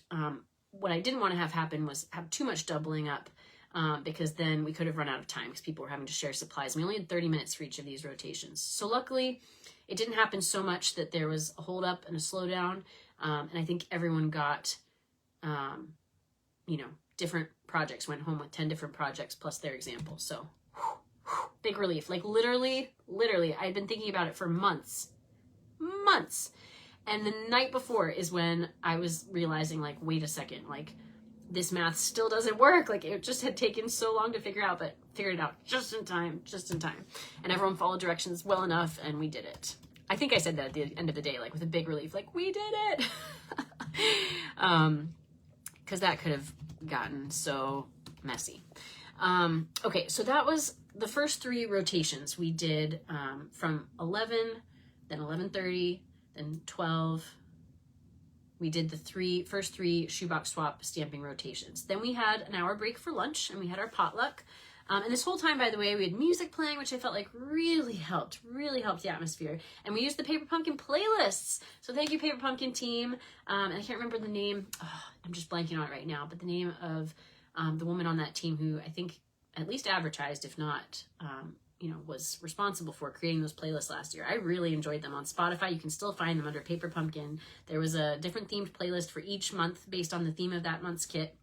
And so we used those to listen to music, and we started with last March's because I knew that like from about March to August, they weren't themed to any particular like holiday or like any real specific theme because I'd listened to them. And so I knew they were a mix of like some oldies and pop and different things that I thought would be fun. And so Mary, thank you, my friend Mary, for being our DJ. She used her ad-free Spotify account. Otherwise we would have been listening to commercials like every other song on mine, and her speaker and everything. And we didn't get any like announced texts. We were laughing early in the day, like I wonder if your text will come through on the speaker and if we'll be getting like, hey babe, how's it going? And that kind of stuff. We didn't get any of those. So it went very smoothly. Thank you again, Mary, for being willing to do that all day. I think that really helped. Especially during lunch while people were just like mixing and mingling and enjoying the food. And then after lunch, we did the last 3 stamping rotations. So, 1:30, 2, and 2:30. And then we had the final hour, which was the presentation and Q&A with Brian. Before I get into that, let me finally show you some things. You're like, I have just been staring at her, listening to her talk, if you've even done that. For, again, I don't even know how long. I'm going to end this video and be like, oh my gosh, how long was it? So long. I wonder if this one will beat the one I did recapping the event with Sarah. It probably will, because with that one, I didn't have all like the pre-planning stuff that I wanted to be able to share for anyone who might do something like this in the future. All right, projects. Here we go. I'm starting with mine, not because it's the best or anything, just because it's the first one I made, obviously. Okay, so this was mine. So I did this watercolor world stamp, the background stamp. And I think I talked about this a little bit, maybe how to make it in my shoebox swap video. But anyway, I used the now retired Stamparatus to be able to do this, to pop up the circle of North America on here with the bright and beautiful DSP underneath. And you have that along the bottom here too, which you get to see even when you open it up on the inside. If I can open it up on the inside. And then I used the Scenic Wonders stamp to say, so glad you're in this world with me.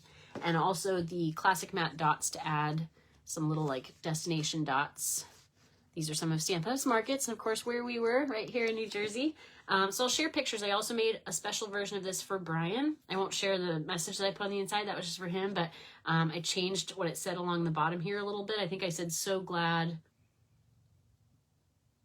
What did I say? So glad you were here is what I said on his. And I made him a matching bookmark because that was part of his gift I'll talk more about in a bit. And then I made another version because we all had to make not only our example, like this one, to show everyone what they were making, and then the packets for them to either make or the finished projects for them to take. But we had to make one extra one for, oh, thank you, Dana. That means a lot. Dana's great at this, so I always appreciate your compliments. We had to make one more for our swap board, like I mentioned, so that Brian could actually pick one of our swaps to take back to the home office, where they have a display of one card from every 35 for 35 event they went to this year. So this was my version for that. You could step it up because, again, we were doing hashtag simple stamping. I didn't step mine up very much, but I did customize it so that it says, so glad you're in this world, Stampin' Up. And this, I was so pleased, is Night of Navy, so it matches the colors I've got going on here. This is actually Misty Moonlight, but there's... I think, actually there might not be navy in this paper, but the navy was like close enough to Misty Moonlight and some of the other colors that I felt like it worked. But this is off of one of the demonstrator folders that we get in our business supply pack. So I cut that off there, and I was so glad that worked, again, with the color scheme. So that was mine for the swap board. This is the swap that was chosen, and I have some really funny pictures that one of my friends, Fran, thank you, Fran, took so many great pictures. She was like the unofficial photographer of the event. So many great pictures and video, which I'm so grateful for, because I'm very bad at remembering to do that in the moment, and then always wishing I had it to remember it afterwards. But she has some great pictures of Brian, like really like trying to make the choice. It seems like really concentrating, taking it seriously, which I appreciate. I had said to him at the beginning of the day, like, good luck. That's a hard job. You know, we trust you to do your best. Like I wouldn't want to be the one who has to choose from all these great projects. So this is Stasha Sloma's card, which was the one chosen. So this is in the home office now. And I got to take hers as one of the ones I took. So obviously, you know, for the just past Halloween, just blank on the inside, but eek, trick or treat. And I told her I really liked that I got this card because I don't tend to do a lot for Halloween, so I don't tend to buy the Halloween products, but sometimes I think they're really cute. And so it's fun to see them in use and to have some samples of them. So yeah, so I love that, like, there's bats making up kind of the herringbone pattern, which, like, you might not even notice unless you look closely, or maybe it's obvious to you, but, and they're smiling, they're happy bats. So congratulations, Stasha, for being Brian's choice on that. This one is by my friend Leslie Ann Masala. Unfortunately, and I'm going to say right now, like I always say, I'm probably mispronouncing people's last names. Like, my good friend, Leslie Ann, she really is a good friend, but I've never heard her say her last name. It's not like, you know, people introduce themselves with all their names always. So it might be Masella. I'm so sorry, Leslie Ann. Correct me when I see you this week. But I forgot some little embellishments she had, so I'm gonna have to add those on here. But I thought this was a really great simple stamping card that she designed. Again, I think just blank on the inside. So that was the first one I got to make because, like I said, she was at my table. Another one that I got to make this one in the final rotation. And I got to, like I said, move to another table. My table split up because it was easy. Like, we were all together. I could kind of explain to them, like, here's what we're gonna have to do for the last one. Do you mind if we're the ones to do this? And so I got to go join a group of people who I hadn't had a chance to really get to know. I had met them, I think, some of them at Brenda's event because they were Brenda's teammates, her downline, but hadn't really had a chance to talk with them much then. So it was really great to get to sit with Chris and Susan and Belinda. Belina. I kept getting that wrong. I think it's Belina. Now I'm questioning myself. I think I have it written down here because I have one of her cards. Yeah, I do. Hang on. Let me see. It's Belina. Sorry, man. I keep adding that D in there. But I got to sit with them to make this card. And and was there someone else at our table? Yeah, and Julie. That's right, and Julie. And so this is Barbara Dykehouse's card. And check this out. First of all, it's got embossing there and a message on the inside. And then it stands up. Hi, Rita. And she gave us the tea light to go inside, like, above and beyond, Barbara. I know I said that at the event, but thank you again. Look at that. Isn't that lovely? I love it. I love everything about this card. It's the Oh Holy Night Suite, which is my favorite Christmas carol. Love it. Love everything about it. This is another one I got to make using the new, I'm not gonna remember what it's called, Meandering Meadow, I think, Designer Series paper or something like that. It's an online exclusive. This is one of the things, again, jumping ahead, one of the things Brian brought to share with us and then actually gift. We played a little game, which I'll tell you more about, but I think it was Belina who won this one, and it's like pastel drawing DSP. It's obviously not, you know, it's printed now, but it was originally pastel drawing. So this was Chris Mandra's card, and I was just really glad to get to see that DSP in person because I hadn't yet. And there's a little inside with a little stamping. So I was really glad I got to make that one. I loved everything I got to make and take home. Again, they were great projects. Well done, everybody. This one was extra special though. This is Debbie Storbeck. So I mentioned Belina won the Meandering Meadow giveaway. Brian also brought, this is the one I'm not going to remember even more so. There's another meadow paper in the current holiday catalog that's like winter scenes. I can't remember what that one's called either, but he brought that as well, and I'm going to have to look that up. I'm going to have to look it up. Where's my catalog? I'm going to look it up while we're talking, but what was I saying? Debbie won that. This is obviously not, this is not that paper. But Debbie won that, and I was so glad she did, because first of all, Debbie brought the most things for the potluck. People were only asked to bring one thing. Some people brought two, which was very generous. I can't remember all of you who did, but thank you to all of you who brought anything. Thank you to everyone who brought even more than one thing.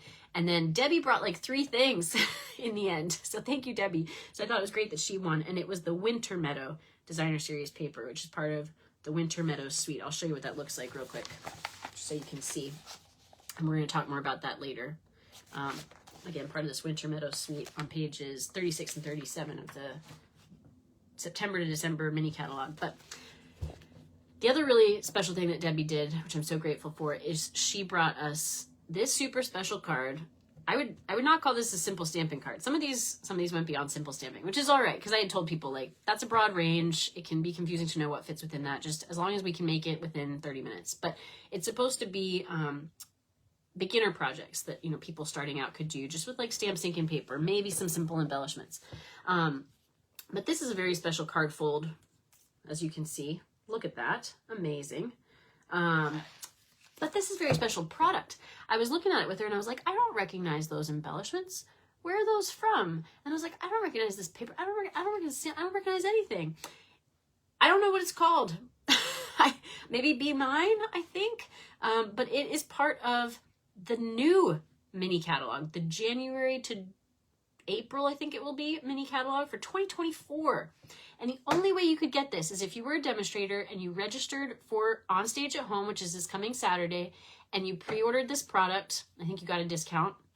And that was the only way you could get this. And it was very limited. Yeah, great fun fold, right, Dana? But it was very limited how much of this you could get. And again, like, you had to jump through all those hoops to be able to get it when you did. And she got it and she brought it for us. And like, above and beyond, Debbie. Thank you. So yes, Debbie Storbeck's beautiful. Again, I think Be Mine. Correct me if I'm wrong on the name of the suite. But it's got these stamps, this punch, these embellishments, this DSP. I think there's a ribbon that goes with it. That's the only thing that's not on here. But beautifully designed card inside and outside. And again, very special product. And I had a little extra heart or wing. You know, it's the same as the bee wings. So I added that on the back there. These are just my notes to remind me who did what. That one I would have remembered because again, that one was extra special. I'm just going to keep raving about Debbie. And look how else she went above and beyond. She printed out color instructions on how to make this card. So good. So good. All right. So Ginny, I already mentioned Ginny Hanso, one of my table mates. She made this card. So this was another one that I got to take. And you can see the foil paper there. So again, some really special elements that people added to their cards. Let me see if there's an inside. Oh yeah, there's an inside on that one. I always want to show you the insides if it has one. This is another one that I got to take from, I think I've moved from the ones I got to make to the ones I got to take. This was Brenda Miller.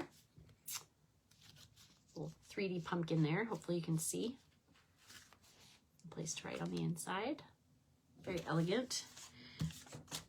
And then I was really glad to see this. This was Belina Grill, who I'm starting to get practice on her name. Not only is this a unique fold, but it's a Hanukkah card. And I very rarely see a Hanukkah card. Beautiful stamping on the inside there. So I was really glad to see that because I love when we have different and especially like diverse and inclusive offerings. So that was a great example of that. This is from Amy Gerhard-Salib. She was the one who has been in card but not in person at an event before. So it's so exciting to meet you, Amy. And she's one of the ones who got some great video that I'll hopefully be able to share and some other pictures. And so really contributed in a lot of ways. She, I think, is the one who captured that moment that I was like trying to take notes on and missed. So I was like super excited and grateful about that. But yeah, this is a beautiful card that actually uses some like spritzing technique to create that beautiful background. That's not DSP. That's something that she made just on white paper, which is amazing. I love that artistry. Now this one has not been claimed, sadly. So if you made this, tell me who you are. I put out a call to say like, who made what project, so I give everyone credit. And I haven't heard on this one, I don't think. But this is a really neat fold too. You got a window sheet with this scene that's cut apart. And then the inside. So really lovely. I like that card a lot. And it came with this little note that you can put inside. I've seen these before and I didn't have one until now. So I'm grateful for that too. It says, I didn't sign this card before I sent it off to you. Instead, it holds my warmest thoughts, invisible but true. So if you find you need to brighten someone's day, take this card and sign it and send it on its way. It's a great way to recycle the gift. And she, whoever she was, had these instructions too. I guess it's a card cased from El Siki, which I think is Laura Siki, because I follow her and like her stuff a lot too. So thank you for the instructions. I just don't know who you are. Thank you. So thank you, whoever you are. Let me know in comments if you watch this or if you are watching this and you know who it was, even if it wasn't you, let me know. Sorry, I just found a little embellishment. I lost an embellishment. Oh well. So yes, so those are some of the swaps. I'll have more pictures on my blog of all of them because I didn't obviously get to go home with everyone's. That was the I guess, the 10 plus mine that I got to make and take. I did get a few additional ones that were left behind. So I'll show those to you. This one, again, I wouldn't call this simple stamping, and that's not a criticism, it's a compliment. This really, oh, there's the embellishment. I found it on my finger, a little snowflake. This one's a really unique fold. So it's called a swing arm gift card holder, and this is by Fran Trichetta. She's one who I mentioned took such great photography on the day. Sorry, I've got a glue dot stuck to my finger. Who can relate to that? So this has a magnet and it swings up and out of the way, and then you have a place, you can see it says to from here, you can put a gift card there. How neat is that? It's like this 3D, you know, could stand up, beautifully done. I want to figure that fold out for sure. Then this one is by Carol Bone, and Carol actually brought a little gift for everyone. So very elegant card, and it has a side fold, which you don't always see, which I like. Same products as this one, as you can see. Those go very well together, right? But she also brought a little treat for everyone, which was so sweet. She does that a lot. So she had this little kiss holder for everybody, which obviously I haven't eaten my kiss yet. I should do that. I'm getting hungry. I'm gonna do it now. Do I dare eat on camera? I'm so sorry. This has been a long video and there's so much more, so gotta do what I gotta do.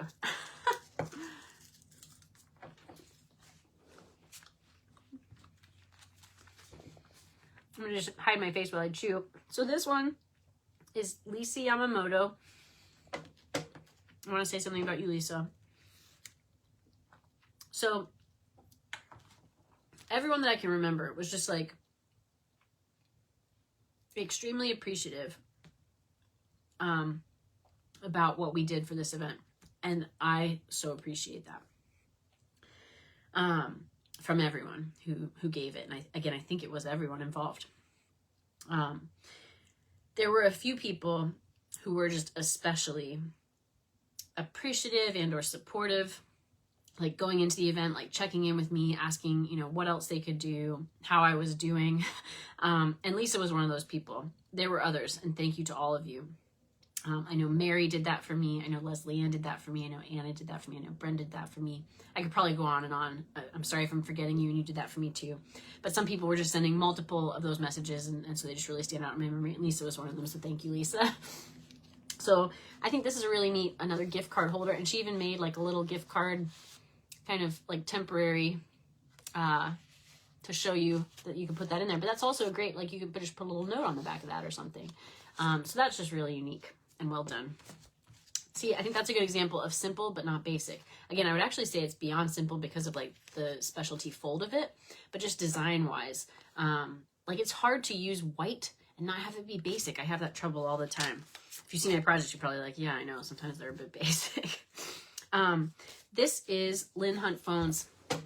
Lynn is another one who was just really sweet in terms of like how appreciative she was about the event, how positive she was about it, like just so enthusiastic and so engaged in the process, like really quick to like respond to posts and you know, offer to bring things or just say like, you know, I'm so looking forward to it. And that meant a lot, especially in those like stressful weeks and days leading up. And she always does such good work. I love this fold. So you have a little kind of mini card, and then check it out. It opens up to the side as well, and you have this beautiful paper scene. Oh, I was excited to end up with this card because I love Lynn's work, and this one was one of my favorites of hers, which again is saying something. She always does good work. This is my friend Mary Bradford. I always love her work too, and this one I just thought was really unique because this is from a suite in the holiday catalog. There's always at least one suite in the holiday catalog that is more kind of springtime, and I always selfishly thought that, you know, it's because, well, that's the next season, right? They're kind of like helping us transition to the next season. Maybe that's part of it, but Brenda pointed out at this event something I wish I had thought of but hadn't, which is, you know, for many of our markets, like say Australia and New Zealand, this time of year is their spring and summer, even though it's our fall and winter. And so it gives them something in the publication that's seasonal for them. Should have thought of that. And I'm glad that Stampin' Up's thinking of that. So this is from the Garden Walk suite But what I really like about it is it uses the traditional Christmas colors of red and green, but it's a birthday card. So it's just like so versatile. Like, I'm a December birthday. This would be a perfect birthday card for me. But it would also be great for birthday another time of year. It would be great for Christmas. Just, yeah. And again, so well done. Let me see if there's an inside on this one. Oh, yeah, look at that. I don't think I even noticed that yet. Beautiful stamping on the inside. Well done, Mary. This one is Linda Cermelli Forgione, and another special fold. I think really a special card. Lots of layers and embellishments. Oh, and I forgot. And it has this opening. So yeah, like really special fold. And again, beautifully done. I think this is one of the best uses of this suite and this paper that I've seen, actually. And then this last one, I really like it. It's that balance of simple but not basic. This is June Craig. Again, so sorry on the last names, my friends. And you know, a simple, quick, easy, accessible for beginner card, but beautiful. And really highlighting the DSP, which you know I love DSP if you watch me at all. So yeah, so those were a few more of the cards, but again, there's a few more that I didn't get to go home with, which is fine. I went home with more than I needed to. But check my blog out for pictures of all of those, because I want you to be able to see everyone's great work. Okay, so that was the stamping. So now I'm going to get into more of Brian's part, which if you're like me and you love behind the scenes, this is what you've been waiting for. Hopefully you're still with me. Let me just take a drink because that chocolate made me thirsty. Okay, so this is where I wish I could remember more, just even for my own sake. And for yours, because, you know, the thing that made this event extra special was that Brian was there. A representative from Stampin' Up's leadership team from the home office was there and could share things with us. So he was going to give about a half-hour presentation and then do about a half hour for a question and answer. But he had so much great information to share and shared it like so well that we were just like, keep it coming. Like, we don't want to keep you, but like, don't worry about keeping us. And so he probably spent about 45 minutes on his presentation, which, I mean, I could have continued listening to him even longer. Again, it was so good, like quality and delivery, or quality of information and quality of delivery. I feel like I'm not saying it well, but he did. It's the point. So, and it was also really interactive, which he had asked me, like, you know, what would you want me to present on? And I had said, you're the expert. Like, what do you think would be best to present to us on? What's maybe something that demonstrators don't know or understand that you think would be helpful for us to? And I said, you know, if it's more helpful for you to have an idea, I have one and I can share it with you, but like, really, like, you're going to know better than me, I think. And he said, you know, what if I did something about like finding the new? And I was like, that's actually exactly what I was going to suggest if you needed a suggestion. So I definitely think that's relevant for us. Because wherever you are in your Stampin' Up journey, especially as a demonstrator, whether you've just begun, you know, like me a few years in, or someone like, I think the person who's been a demonstrator longest in our group is Brenda. She's coming up on 26 years. I was there with her last year at Stampin' Up's big conference on stage when she got to walk across the stage to celebrate her 25th anniversary. Such an accomplishment. Wherever you are in that journey, you're always needing to find the new, whether it's new people or using new product to just inspire and engage and expand what you do. So he was like, can I do it interactive? I was like, I love that. Like when I do presentations and trainings, I try to make them that way. When I'm in the audience, I appreciate them being that way. So we're in sync. I loved everything he did. And I want to share more too. Hopefully I'll go back and share a little bit more about, I got to actually be at Brian's table during lunch. So I got to, that was when I really got to, start to connect with him and have some conversation with him. So hopefully I can come back to some of that too. But yeah, so he gave us all a piece of paper, which maybe you'll recognize is Stampin' Up paper. Can you name this color? He handed out a few different colors and he was like, hopefully people don't mind what colors they get. And I was like, I think I got Daffodil Delight. Is that right? And he was like, yes. And actually we learned he named Daffodil Delight. How fun is that? Like if you care about colors and like Stampin' Up, again, behind the scenes stuff like I do, I just loved that. He named Daffodil Delight. He named Pool Party, which is like one of everyone's favorite colors, I think, certainly one of mine. And he named Moody Mauve. And then he told us a couple names that he would like to name colors. He said now it's become like a much more, it sounds like maybe official process. So it's not just like people able to give their suggestions necessarily, but he had some really good ideas for future colors. I don't know if those colors are coming. So like he, you know, what came first, the chicken or the egg? I don't know if the color came first and then he thought of this great name for it. I actually think it's more that like he came up with this great name for a color, and so he's hoping they'll make a color to match it. But anyway, he's very good with words and obviously very creative. So that was fun to learn about. But he had us, you know, make a mark of halfway through our paper. So I folded mine.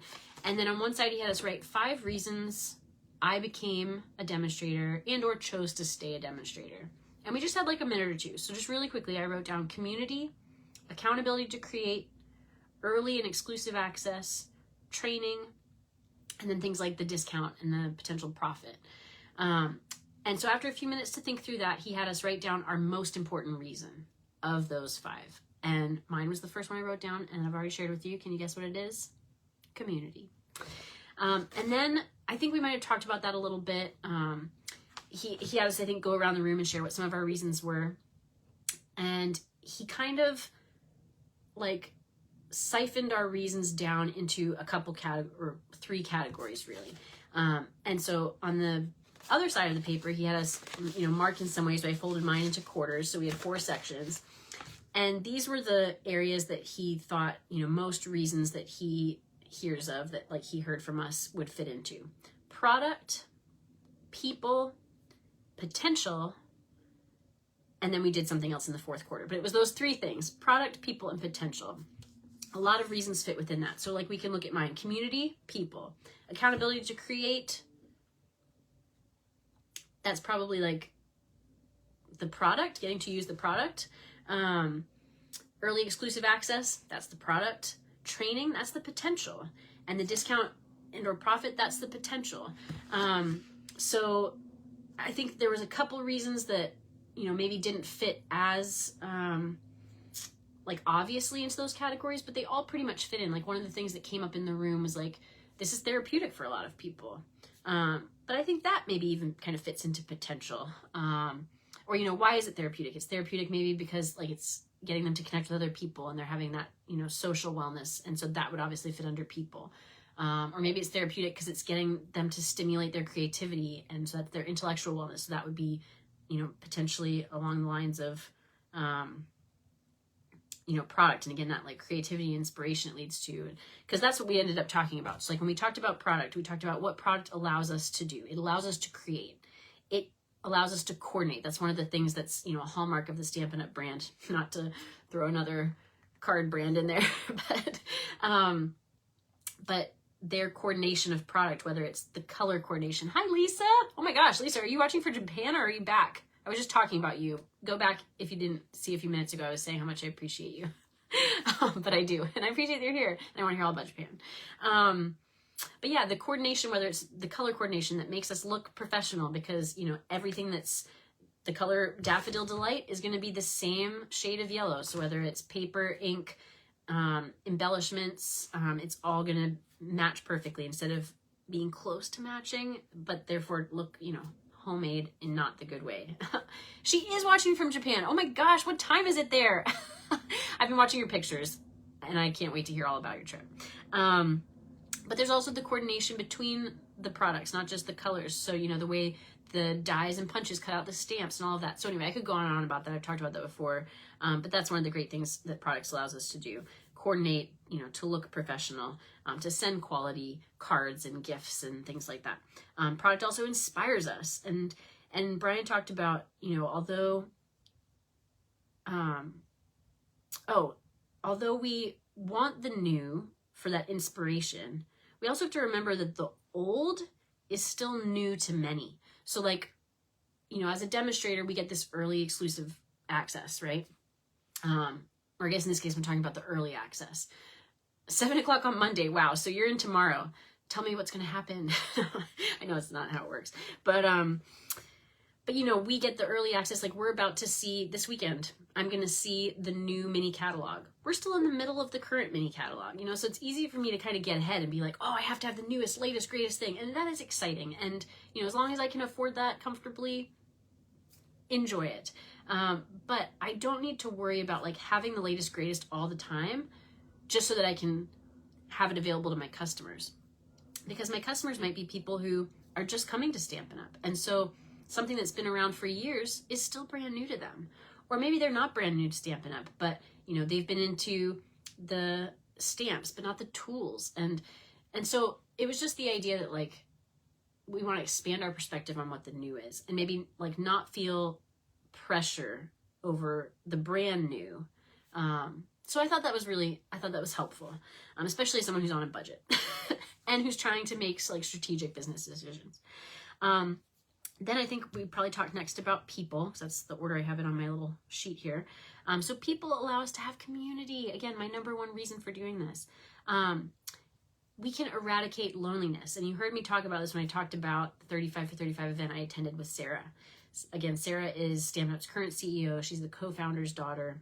She's one of the people I look up to, even outside of Stampin' Up, just like in general, because of her way of being, and putting people first is a big part of that.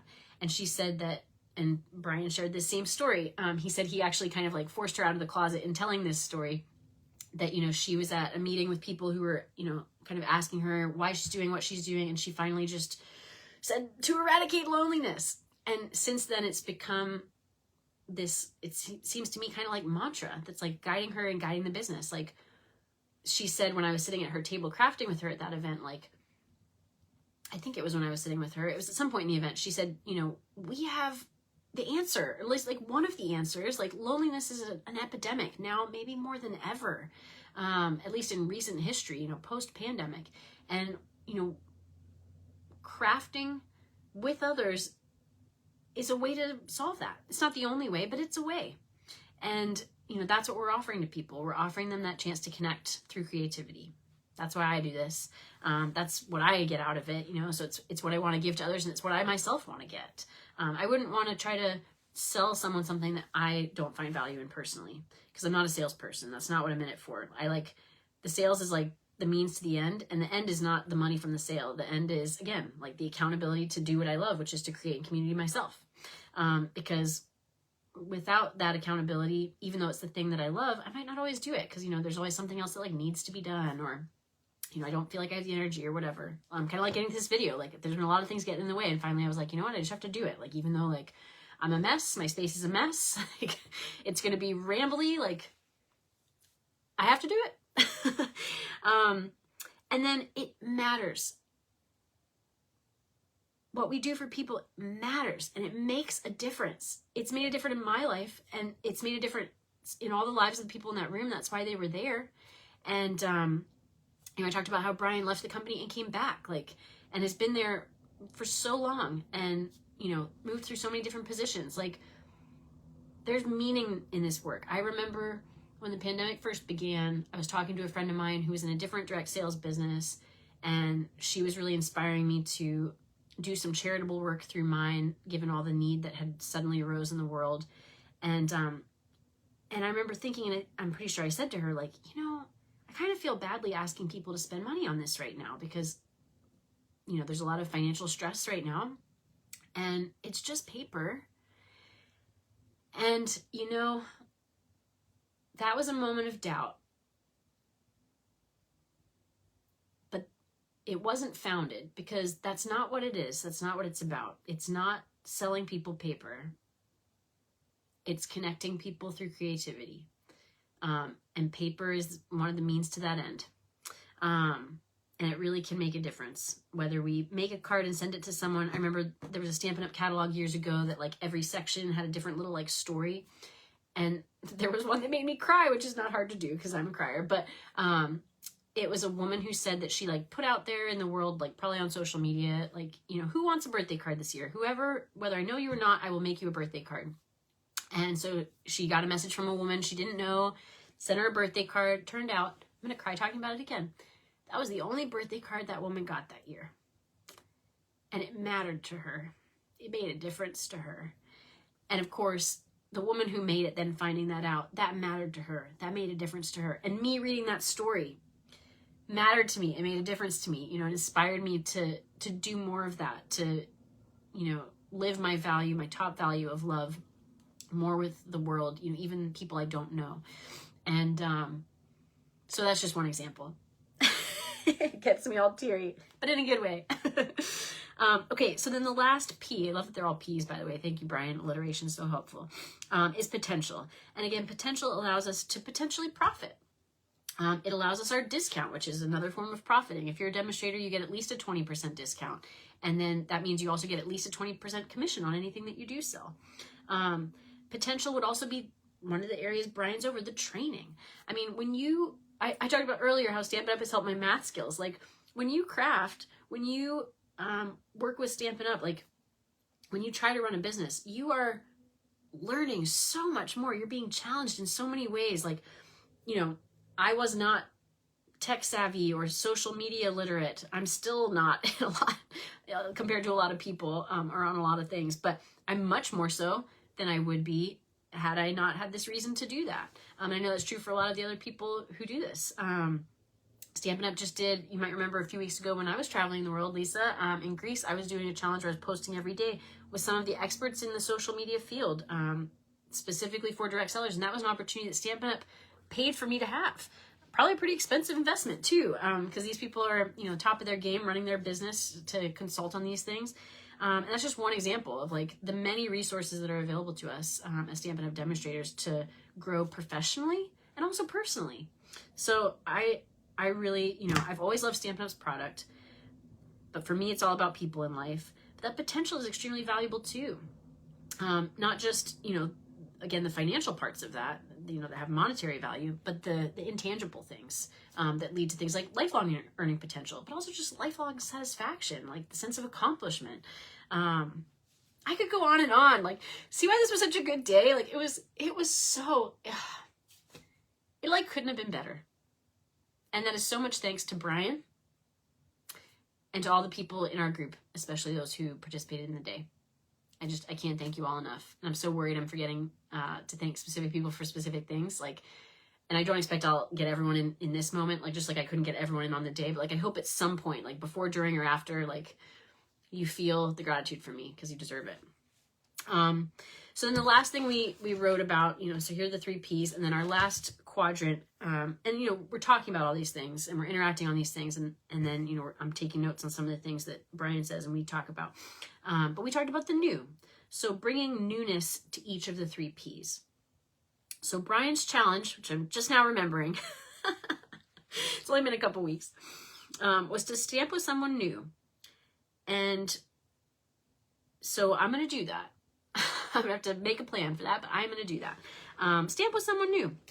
And I remember him saying, like, they've made a shift, like the whole direct sales industry has kind of made a shift. And Stampin' Up is shifting with that, like, it used to be kind of this, Stampin' Up still calls it, I think, a workshop. But, it used to be someone would host a party for you, right?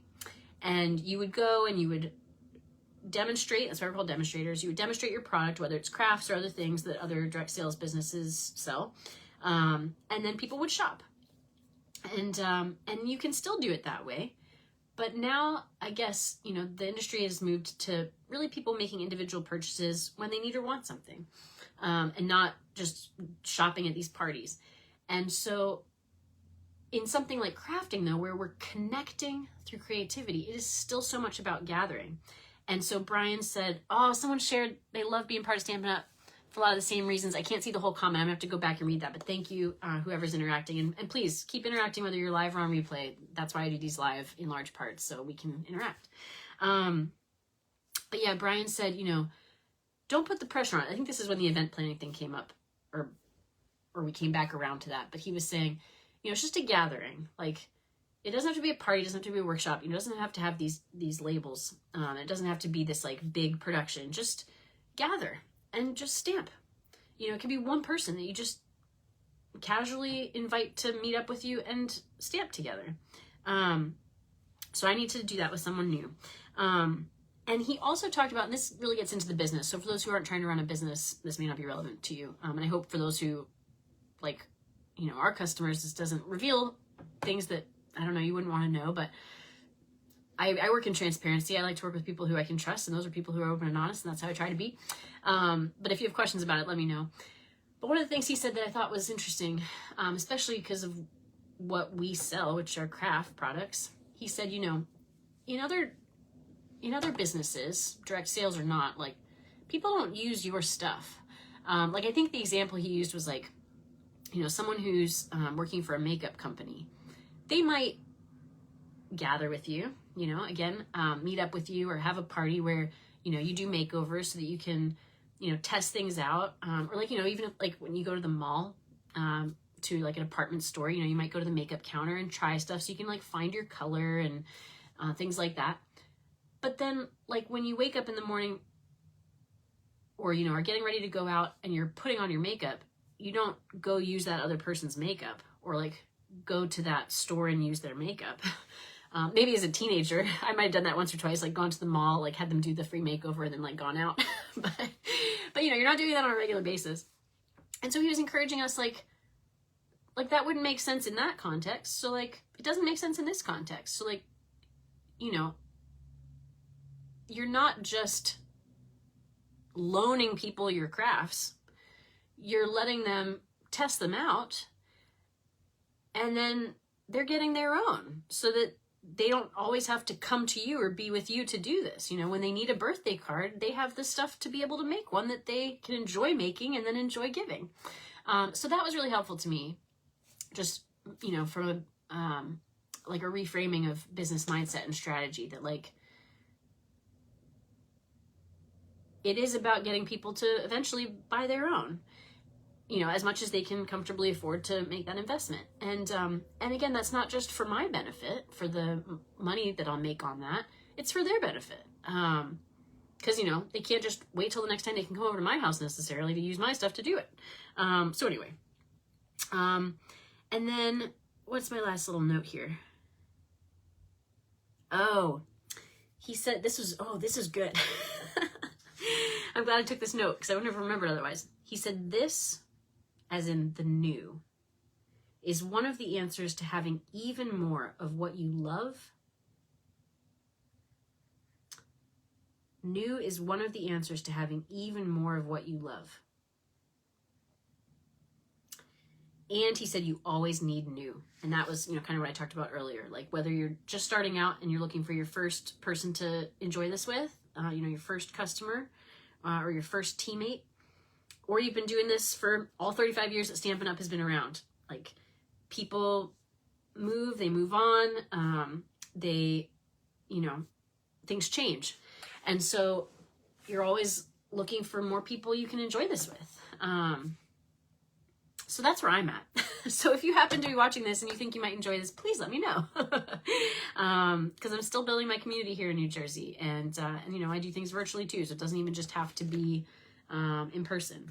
But anyway, that was some of what Brian shared. He also shared with us, I'm just realizing I didn't show you some of the product he shared with us. So I'm going to come to that. So more product and gifts to show you here shortly. But he also printed out this path to quarterly sales minimums for us.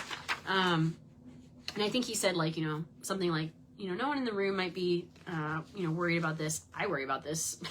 I definitely, thanks for the heart, whoever just sent a heart. I definitely have quarters where I'm not sure I'm going to make my sales minimums because I can't comfortably afford to do it on my own most of the time. So I am relying on, you know, the sales that I get through customers to sustain my business.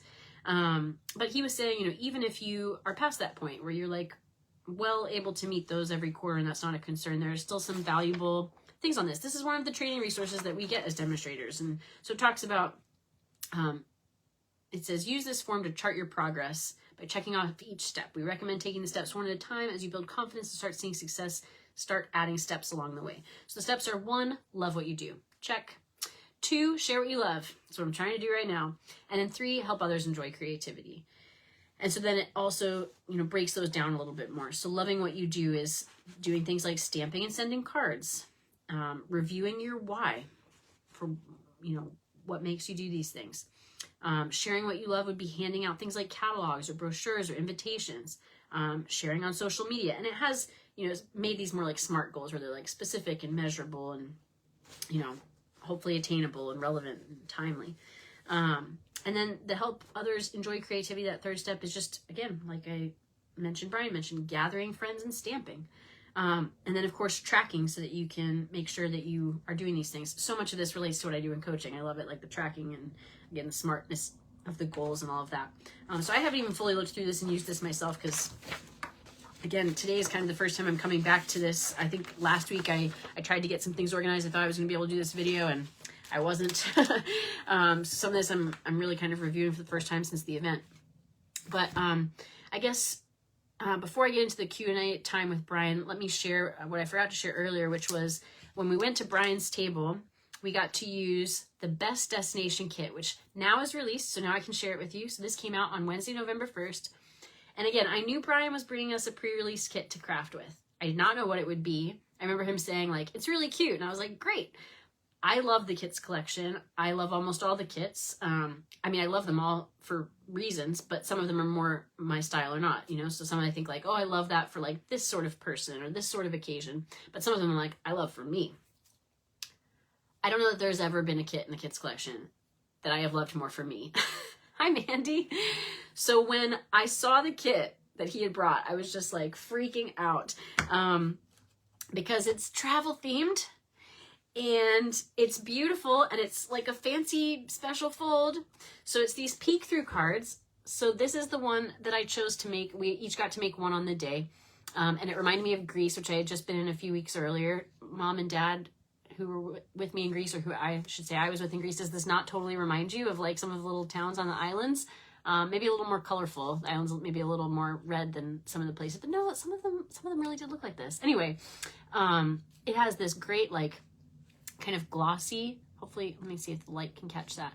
Like the waves, it's not quite catching, but it's got like a shiny, not quite foil, but it's like the UV coating or something that makes it kind of glossy and shiny. You can maybe sort of see the light catching that. But each of the 3 cards, so there's 9 cards in a kit, 3 each of 3 designs, and they all have a little bit of that. And then there's there are these great peek throughs, right? So you can open it up and see more of the scene, and then you still have lots of space to write on the inside. So this one said, life is a journey. I stamped the little clouds. I followed the directions just as they say to do. Travel it well, added that on the inside. But you've even got a scene on the back of the card, so it wraps all the way around, just awesome. And then here's the envelope to go with it. I think, I should have the instructions here. Ooh, hang on. Okay, yes, I do, good. So I can show you that as well. Okay, but, wait, there's more. So that was the card I chose to make. But then, one of Brian's many generous moves, at the end of the day, he came up to me and he said, you know, we have some leftover supplies from the kits that I brought for everyone to craft with. Would you want those? I was like, Brian, would I want those? I would love those. I don't think I said the first part. I think I just said, I would love that. And I did. So, you know, everyone had gotten to choose which card to make. And so, obviously, a lot of people had liked this card. And a lot of people had liked this card because there was only one left out of all the extras of this card. So I was very glad to get to have one of these. This one says that this adventure is just beginning.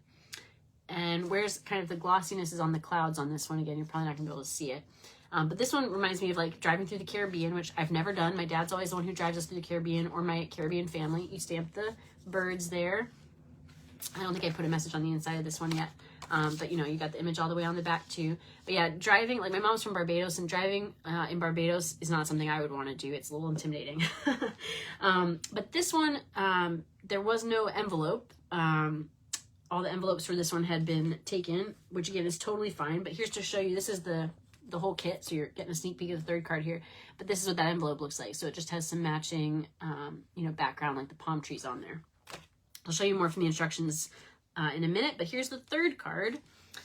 This was the one that I guess the least people used because this is what most of the extras were. You can see maybe the glossiness on the mountains there. This one says, happiness is the best destination. And this one reminds me of like the Swiss Alps, taking a train through the Swiss Alps, which I have been lucky enough to do, but it would be springtime because look at all those beautiful wildflowers. And you stamp the stars and the moon on this one. And there's the back.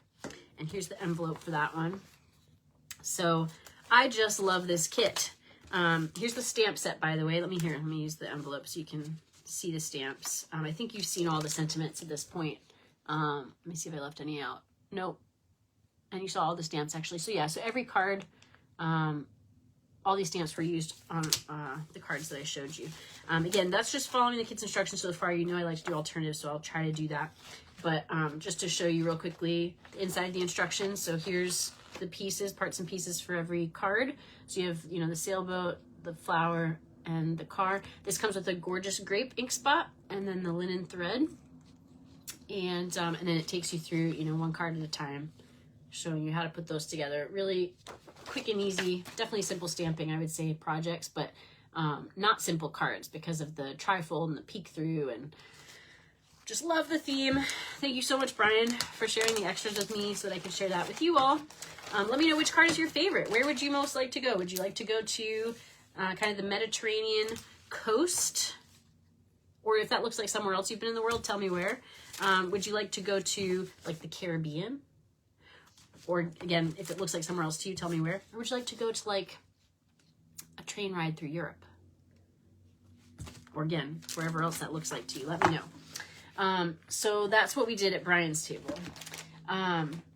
Each table, because I was a little worried about timing, which again seems to work out, but each table had a little sign on it. This was Stampin' Up's 35 for 35 logo. You can see it there, 35 years, inspire, create, and share. And on the back, I had a little prompt for conversation. So this was for Brian's table, and it was just connect with Brian Billing. But every other table had a question that people could use to generate conversation if they wanted to. One of them is missing. So look at my pictures for that. But I think, I think I remember what it was, though. It was something like, what was your first impression of Stampin' Up? And how does that compare or contrast to now? And then the next question was, what are your favorite products from Stampin' Up's history and why? Maybe I should answer these questions as we go along. Let me go back real quick. Okay, my first impression was, I love it all. I can't afford it all. I guess I'm gonna have to try to start a business so that I can. Yeah, for me, it was, you know, product was my first introduction, but then, like I said, it very quickly became about the people, and that's what's kept me. My favorite products, if you know me, you know, it's designer series paper all day. The next question, what Stampin' Up events that you've hosted and or attended have you most enjoyed and why? What do you think? These 35 for 35 events for sure. And then the only other Stampin' Up event that the company has been part of hosting that I've been to was last November when I went to my very first onstage local back my used to be home. I don't have family there anymore, but Pittsburgh, PA. And that was excellent. And now I'm looking at maybe, I'm going to, like I said, to onstage at home this weekend. So more to come about that, hopefully in a more timely manner than this has been. And then I'm looking to maybe go to the full conference. They're going to start having, part of the reason they did 35 for 35 is they're transitioning this year from the way they used to do it to a new way of doing it, where they're going to have the full event. So not just the onstage locals for one day, but the full like 3-day event in several of their markets, so that, you know, you don't have to travel across the world to get to it like I would have had to last year, which I would have loved to do, but can't always afford to do that. So so this coming year it's going to be in Texas, so I'm going to see if I can make that work. But I've obviously been to lots of other Stampin' Up events that Demonstrators have hosted, and I've hosted my own, and those have been great too, but these have been, you know, in their own category, I guess. What impact has Stampin' Up had on your life? So much. Again, sorry I'm rambling on. This might be more for me than for you all watching. But it's been how I've met some of my closest friends. It's built my own confidence, not just in my creativity, but in things like my math skills and business building skills. I never thought I'd build my own business. I was coaching. I've been coaching for coming up on 10 years now. But I was coaching back in Florida at Florida State University, and I was working with really inspiring group of students who, so many of them had their own businesses in college, while they're working jobs to pay for school, to, be studying.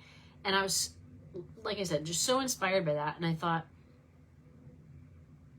here I am coaching people to live these dreams. What dreams could I be living? And yeah, I would not have thought that I would be able to start a business, and Stampin' Up has allowed me to do that. And so that sense of accomplishment, and again, increasing confidence. So lots of things, but those are a few. And then lastly, how do you and or can you use Stampin' Up! To make a difference in the world? This is one I really want to think more about. And I said this to my table when we talked about this one.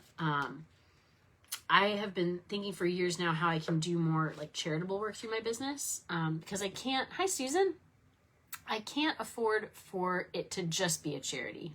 Like I don't have enough of my own funds to, just give people the opportunity to craft. I have to be at least breaking even, if not profiting. I'm lucky that I'm in a position where like I do have full-time work outside of this side job, and my husband has a full-time job now after graduating school finally. And so I don't have to profit, although if I could, maybe I could do more of this and less of the other work, but I do have to at least break even most of the time. I wish I could afford for it to be more of a charity, but I can do charity through it.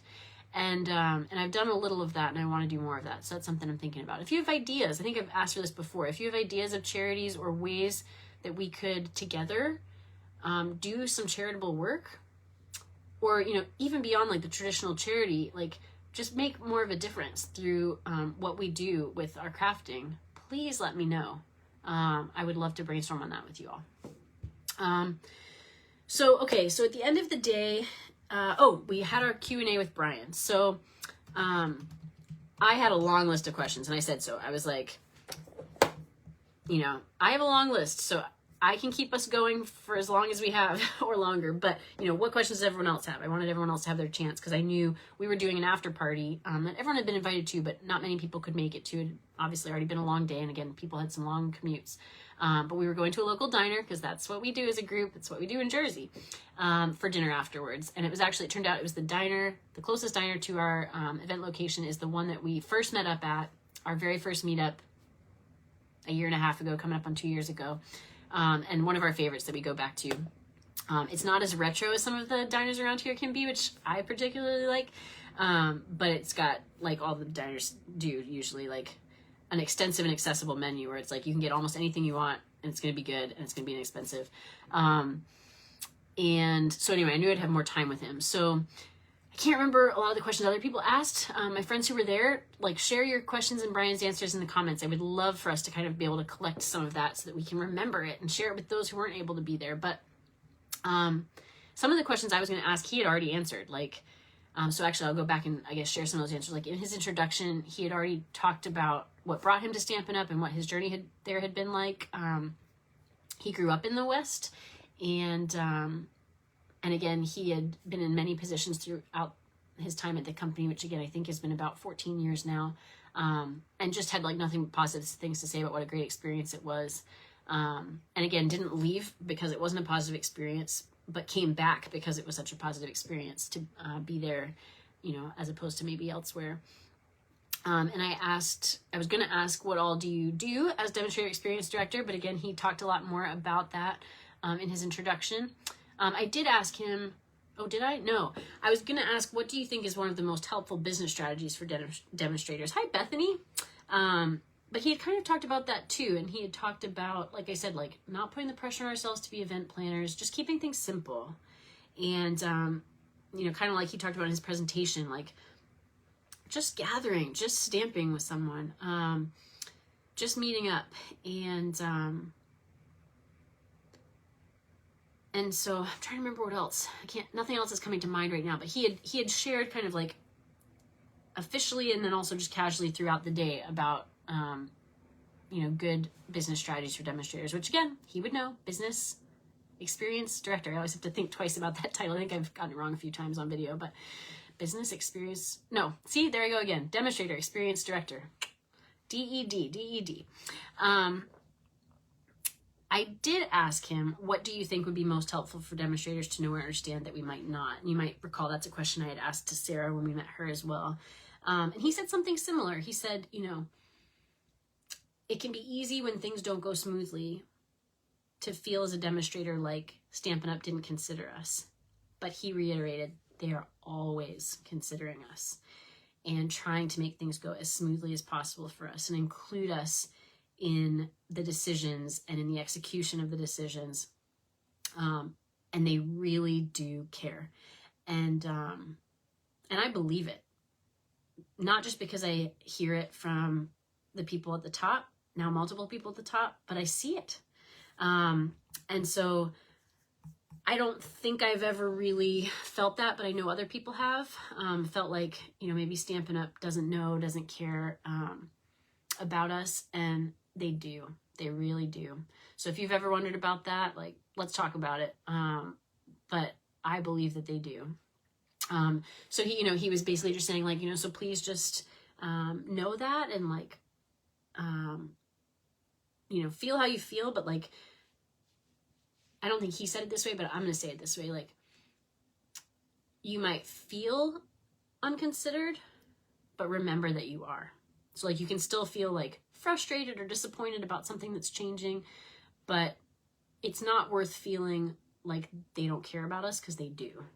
And I think that's the worst feeling, like, it's hard to make a change, but it's harder to make a change that you feel like came from a place of someone not caring about you.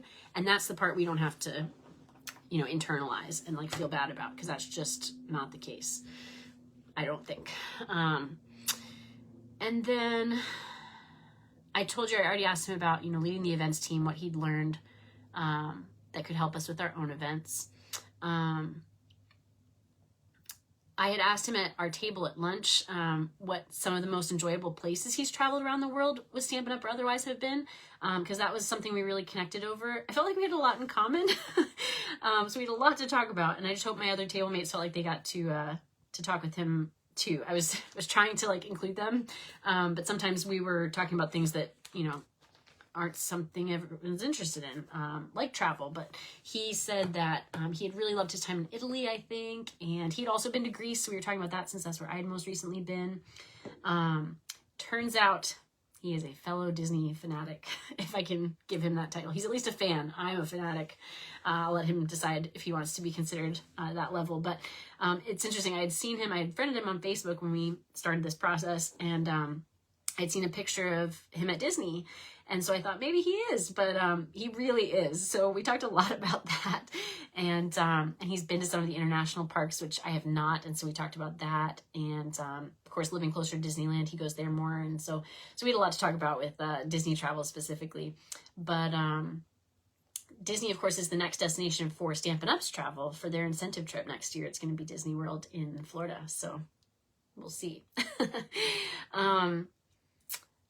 I don't think I got to ask him some of the other questions that I had asked Sarah that I kind of had in my back pocket. Because when I was like with him at the table at lunch and then again with him at the after party at dinner, I just really, like, it had been a long day for him, I'm sure. And so I just really wanted to connect with him personally and like maybe give him a little bit of a break from work. And there was a lot to talk about personally. Like, we ended up talking about, I did ask him, I said, how much do you actually like to craft? And he said he does like to craft, but he likes simpler crafting. So I was glad we had done simple stamping. He said he especially likes the kits collection. He said sometimes even paper pumpkins, I think it was. He said sometimes even those are like a little much for him. And so he really likes simple stamping. And so then we asked our table, like, well, what are some of your hobbies that you like? And that's when he talked a little bit about how he likes to read. And we asked him like what some of his favorite books, or I think my friend Leslie, I was asking him like what, genres of books he likes, or, what authors he might recommend. And so we talked a bit about that. We had talked a little bit about music at one point in the day, I think like waiting for lunch, because I was mentioning that he mentioned he liked a song, and I mentioned it was the Paper Pumpkin playlists. And so again, I knew those were some of his interests from our little insider, Elizabeth Belleville and Kate Spackman, when I was asking them, so that we could try to accommodate him. But again, I'm trying to remember what some of the other questions people asked were. I think some of them were more like product and like production type questions, like about how like online exclusives are working and maybe the future of that kind of new way of offering product. And again, he was just being reassuring that like this is just meant to like continue to grow with current trends, and to still consider demonstrators and what works for us. And he and the company definitely seem open to feedback. I had reminded everyone, like we had talked about this a lot in the planning, and I'd reminded everyone before question and answer time started, like, this is not a time for feedback. And I think Brian said something like, oh, good. I said, this is a time for questions to really get to know Brian and you know, Stampin' Up. But not a time for feedback, even like feedback in the form of questions, because there's other times and places for that. Stampin' Up has like a suggestion box that we can add to anytime. And this was a celebration, not a, like a, what do they call those? Like focus group or something like that.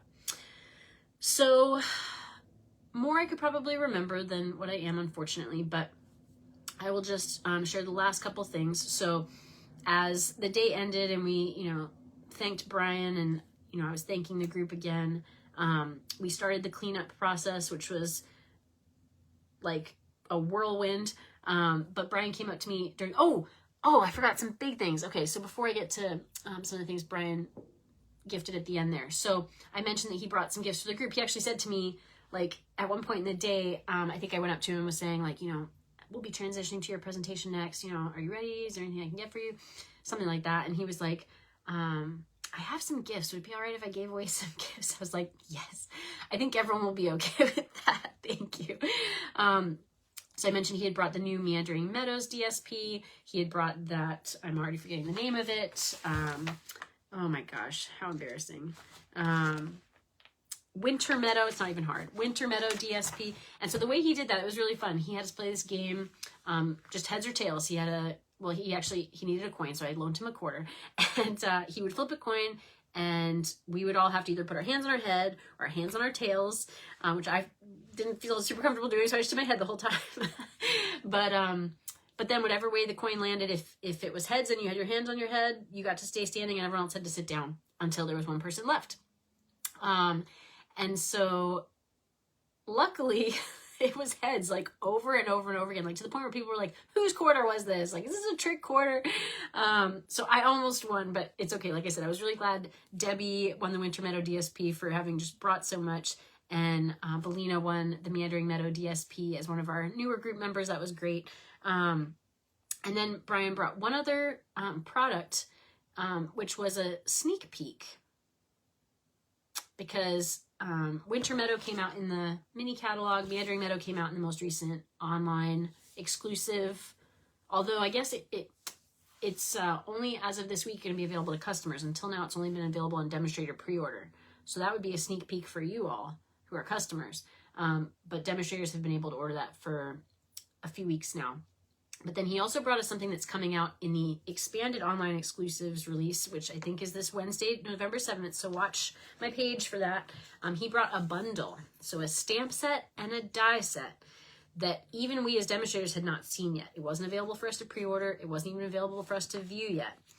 And at the end of the day, I haven't shared this with anyone yet, but at the end of the day, I was gathering up my things, and I had a box, my shoe box, and he says, "Is this your box?" And I was like, "Yeah." He said, "I'm going to put this in it if that's okay." And it was the bundle. And I was just like, "Oh my gosh, Brian, that's too much." And he was like, No. He said, "It's just going to sit on my desk otherwise." And so like, again, just like near speechless at the generosity. So I will share that with you on Wednesday when it is available for customers, because that is when it would be allowable to show. But I'll just say I love it. It's very me because there are lots of puns, and it actually reminds me of something that my family loves and is involved with, even on like a business level, my extended family. And so yeah, it's going to be really fun for some family cards. So anyway, that's probably all I should say, maybe even more than I should say, but thank you again, Brian, for that gift. But he came up to me when we were cleaning up, is what I was meaning to start sharing. And he gave me this, which I had seen something similar because I think Brenda got a similar gift from Sarah. So what I'm guessing they did is for all the 35 for 35, like event coordinators, they did this. But this beautiful card, which I just love, hand stamped by someone at the home office. And so it says a note of thanks, and then it has a really kind message from Brian on the inside, which I won't share, but I guess if you're curious, you can ask me. It's just, I don't know, I didn't share my message to him, I'm not going to share his message to me, just, yeah, not to be secretive, just because it's self-serving, and yeah. But really sweet thank you note. And then he also gave me this soap, which Brenda said she got too. It's from The Soap Lady. The Soap Lady. And does that not look like a Stampin' Up stamp? Apparently she used to work for Stampin' Up, and now she has this like artisan soap business. And I love this kind of stuff. This is Bear Lake Raspberry. So I haven't opened it yet, obviously, because I wanted to be able to show it to you, but I'm super excited to use that, and it has this beautiful soap dish. So just a really kind little like hostess gift.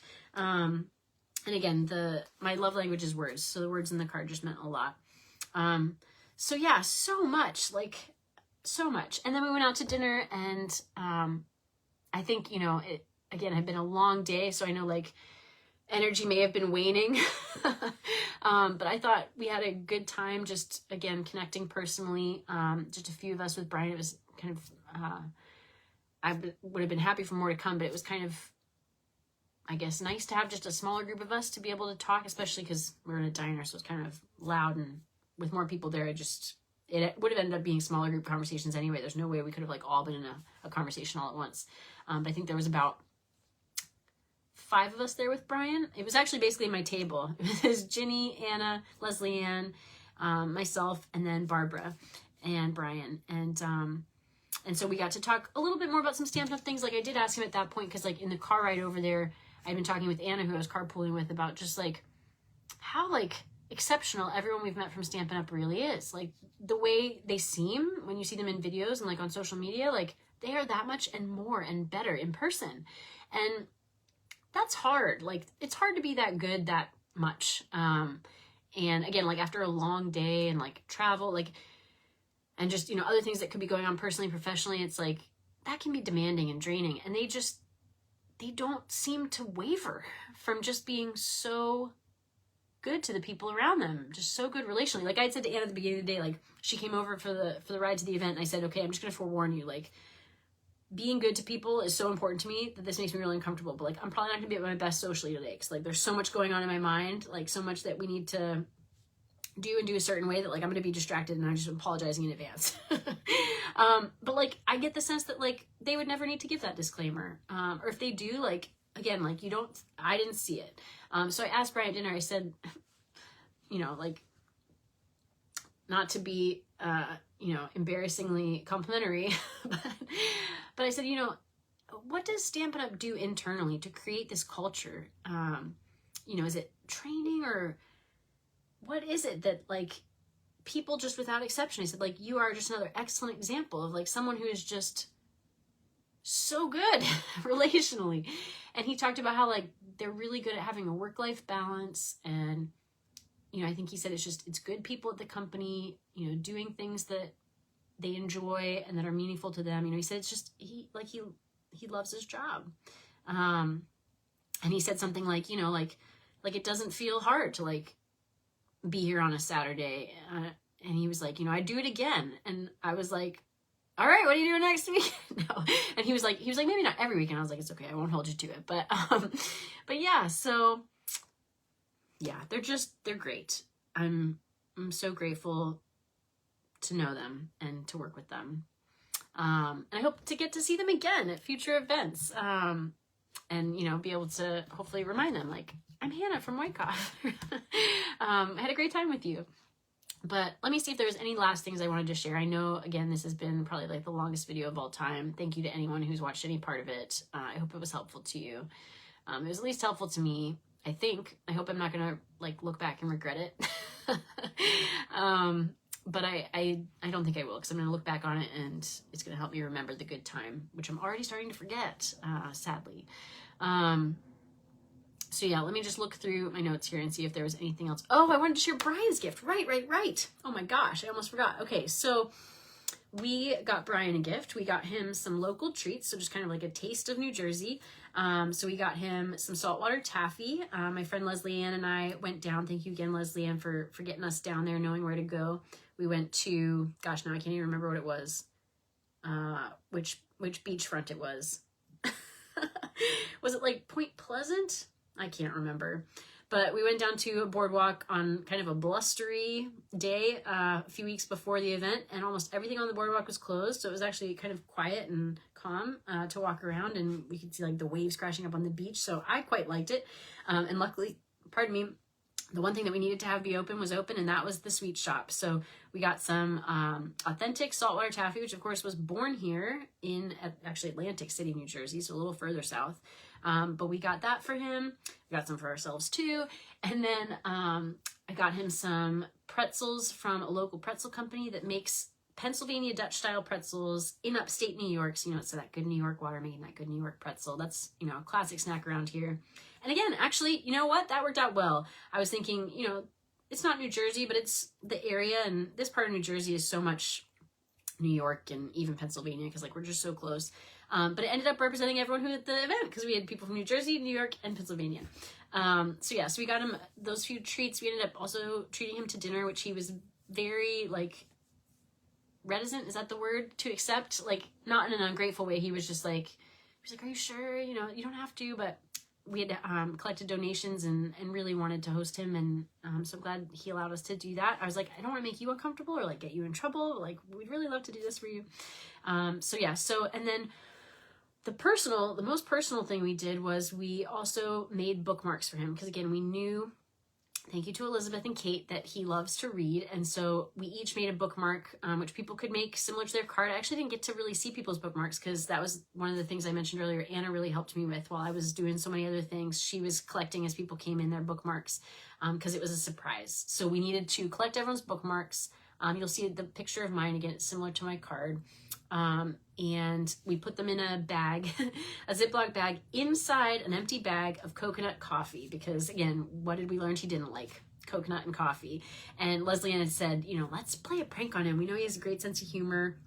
And so we thought that could be fun. And so I searched high and low, and I found a bag of coconut coffee in fall, which was hard to do. I'm guessing summer it would be easier. Maybe in Florida and tropical places, it's there all the time. So we had all the bookmarks in there. And so when I gave him his gift, I said, you can open it now or later if you like, but there is one part that you should probably open now because it requires a little bit of an explanation. So I was like, it's right there in the front corner if you could reach in. So he pulls out this bag of coconut coffee, and I think it went well because he was kind of like, oh. And I was like, we heard that two things you really love are coconut and coffee. And so we were able to get you coconut coffee. And he was kind of like he had just a moment. I didn't want to do too much of a gotcha and make him uncomfortable. Hopefully it didn't make him too uncomfortable as it was. So it was a very brief moment, but he was just kind of oh. And then I was like, no, actually we heard those are the two things you don't like. So there's actually something else inside, but we know you have a great sense of humor. We thought you could enjoy the joke. And he laughed, and I think he did enjoy. I checked with him later. I was like, I hope that was all right. But I said, are you allergic to it? Because if so, I can open it for you. And he's like, no, it's fine. And I did say later, I'm sorry for the smell. Hopefully the Ziploc bag protected the bookmarks from smelling, but I'm sure the bag itself still had that smell. My house smelled like coconut coffee after I emptied the bag for a while. And the bag did not go to waste, by the way. But I didn't drink it. I don't drink coffee, but someone used that. So he opened up and he saw the bookmarks and he said, what we actually know you love is to read. And so, we made you each a bookmark so that you can, think of us as you're going through your reading list. And I think he really appreciated that. So I hope so. That was the goal, was again, to make him feel special and appreciated, because we really are grateful for him. So that was Brian's gift. What else did I forget? Let's see. Probably a lot, but probably just little things that I'm not going to be able to remember in this moment. Oh, we did give a few more, at the very end when we were done with Q&A, we, as we were doing thank you, we did do a few more prizes and gifts. So another thank you to Lisa. She gave some Stampin' Up! Flags you would put on a stand in your yard. She had a brand new pack of 3 of those, and so she generously donated those as prizes. So I was trying to think, okay, how do I give these out? So I tried to come up with some superlatives. So the first superlative was the person who's participated the most in our events, and there's only one person other than me who's been to every event that our group has put on, and that is Brenda Miller. And so she won that one, but she actually already had the flag. So I was like, oh, do you want another one? To give away, and she wanted someone else to have it. So she still won most participated. If that's the way to say that. But then we gave her flag to someone else. So the next category superlative was longest commute. And I knew it was probably either Lynn, who was coming from South Jersey, almost Pennsylvania, or Carol, who comes from Pennsylvania. So because Brenda had deferred her flag, they each got one. Because I was asking, I was like, who took longer? And I think it was around 2.5 hours for both of them. So they both got a flag. And then in Stampin' Up tradition, I love that Stampin' Up does this. At a lot of their events, they will, if they're giving things away, give them away to whoever the newest person is. So I said, who besides me, I tend to be one of the newer demonstrators in any group I'm in. I said, who's the newest besides me? And I think there were actually maybe a couple people there who were newer than me, who'd signed up just in the last couple of years. And so that went to Chris. And so Chris got the newest. So she chose first. She got a flag. And then Lynn and Carol got the second and third. So anyway, thank you again to Lisa for donating those. And that's also when Jenny drew the prize winner, Anna, for the donations prize. Let me see if there was anything else. Thanks for your patience. I want to do this once and for all and not have to make another video. And I'm sure if you've been watching, you're like, yeah, let's just get it done.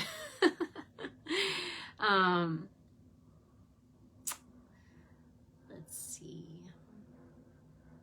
Oh, I guess some of the thank yous I can mention here. So another thank you to my friend Anna Mateus, who brought grid paper for everyone so that we all had grid paper to stamp on. That was very helpful. Let's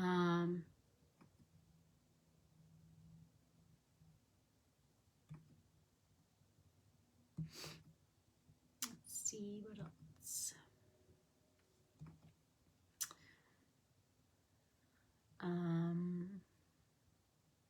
Oh, just some other little details. So we asked everyone to make their own name tag. That was an idea Brenda had for her event, which I thought was a good one. So this was my name tag from her event. I used the same one. And we all got this pin. I don't think I mentioned this, but I know I mentioned this after the last event because it was true for that one too. I think everyone who went to a 35 for 35 event got this great one-of-a-kind 35 for 35 pin. And it has a code on the back for a product credit of $35, which is another, again, such generous gift.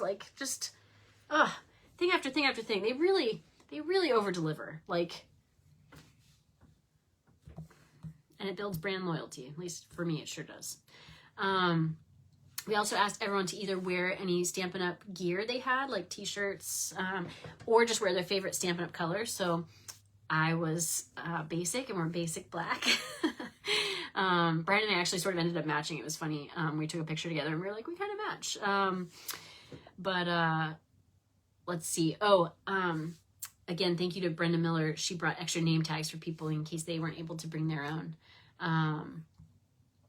And then for decor, again, you'll see pictures in what I share on my blog, but actually I can go grab one thing. You're gonna see me in my leggings here, but bear with me for a moment.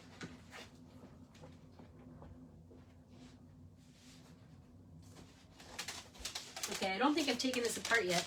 So this is something I have just personally for my home, but I used it to make a backdrop for a photo booth for our event. It wasn't a booth, but it was a backdrop you could take photos in front of. So let me try to do this without poking myself because it has pins in it.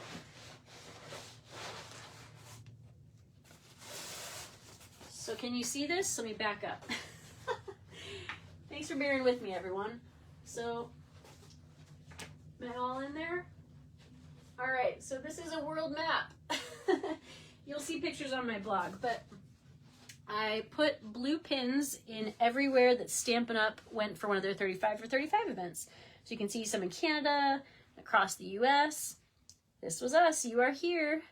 In Wyckoff, New Jersey, the pins are kind of falling out now because I've had it rolled up, so it's not looking its best. It'll look better in the pictures, but I also don't know if you'll see it up close as much in the pictures.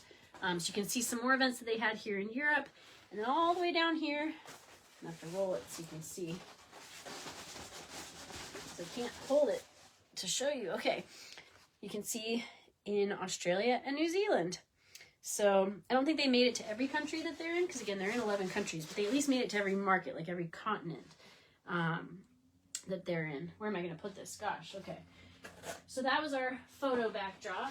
And we had some props you could use at the photo booth. So Leslie Ann brought a great mannequin that had a Stampin' Up apron on it and a bunch of Stampin' Up pins from different events. And then we had a couple other aprons that people brought. I think Brenda, and who else brought an apron? Oh, I want to be able to thank you. Oh, I can't remember now. Sorry, whoever else I'm forgetting that brought your apron. I think maybe Lynn brought an apron. I know Barbara was maybe going to bring an apron. Anyway, some people brought aprons so you could like put those on. And then I made little signs that said like, happy anniversary, Stampin' Up. Here's to another 35. Last stop in North America. Proud to be a Northish Jersey SU demonstrator. And so you could hold those up. We also had Lisa brought her sign of the Statement of the Heart, so we had that. I wish I'd gotten pictures of those things, and I wasn't able to with everything else in the day, but that's all right. Of all the regrets, that's not such a bad one. But again, some more thank yous. So Stasha Sloma brought centerpieces for the tables. They were buckets of retired stamps on wood blocks. That's how our stamps used to come. And so that's what I was able to put like these little signs in, and also our table numbers. And then she was generous enough to like give those stamps away, and several people were going through them and taking them. I already mentioned some of the things Lisa brought, but Lisa Yamamoto also brought some Stampin' Up banners. We just ended up not having room for, but thank you again for being willing to share those, Lisa. Let's see. Oh, several people brought their pop-up trash bins, because you need a little trash bin on every table for all your scraps. So thank you, Brenda Miller, again, Lynn Hunt Phones, for bringing those. And I do think maybe it was Lynn who brought her apron. At least she was, I know, going to be willing to bring one. Deborah Storbrock also brought some of those trash bins. And then Brenda Miller, Julie Zudish, Leslie Ann Masella, all were willing to contribute tablecloths, which, you know, these are not the exciting things, but they're the things you have to make it all come together. So thank you all so much for that. Leslie Ann also brought a table runner, and I mentioned some of the other things she brought. So thanks to everybody who helped have it all set up in a way that looked like it came together. And everyone who brought their displays. It was really fun to see all the different projects. Again, I have lots of photos and videos. I'll share of that on my blog. It was really fun to see the things from throughout the years, especially for me not having been around for some of that. And a lot of that was Stasha Sloma, Fran Tricetta, Leslie Ann Masella. They brought like a lot of the boards. Barbara Dykehouse also brought some boards and like card stands and things like that. I'm doing this because like they're the ones you twist. And then I don't even know everyone who brought projects to display, so just thank you to everyone who brought projects to display. That was kind of happening in the morning as people showed up, so I didn't get to see whose everyone was, but I know I already mentioned Stasha brought a lot, Barbara brought a lot, and many others did as well. Let's see. I really hope I'm not forgetting too many people or anybody if possible. But again, if I am, just like, please comment and be like, you forgot this, or, you know, you forgot that person did that. And I really do I hope the overarching message of this is how grateful I am for the opportunity to be a part of the group that I'm a part of here. The opportunity to be a part of these events that I got to be a part of. To meet the people that I got to meet and connect with. Yeah, I feel like it means more than I can say, and I've tried to say it for the last couple hours. I really am. I should probably do a separate video of me finding out how long this video was, because I'm gonna be like, oh my gosh. So thank you to you, anyone who watched this. I hope, again, you found it valuable, or if not, I hope you skipped around to whatever was valuable to you. And keep watching, because like I said, this week, I think Wednesday, November 7th is when the full online exclusive release is going to happen, and I'm going to be able to show you the bundle that until then no one will have seen except for our group. And then this Saturday is On Stage at Home, Stampin' Up's convention and celebration, and I'm going to be able to watch that. And so I will be sharing from that as well. And then, yeah, even more to come beyond that, but that's just this week. So thanks for the thumbs up, whoever you are. And if you liked this video, give that thumbs up. Comment and I will reply. Again, I love to interact. The most helpful thing you can do is subscribe to my channels or follow my pages and share it with others who you think would be interested. Like I said earlier, I am trying to take Brian's challenge, and I'm trying to find the new, and those new people, whether they're people I know, but they're new to doing this with me, or people I don't know yet, that I would love to be able to share this with, because that's what makes it so much fun. So, so reach out, hannahcraftedgifts@gmail.com, or again, comment, message me wherever you find me, and I will try to get back to you as quick as I can. But whatever you choose to do not, thank you for your support, and happy crafting, and to Stampin' Up, happy 35th anniversary.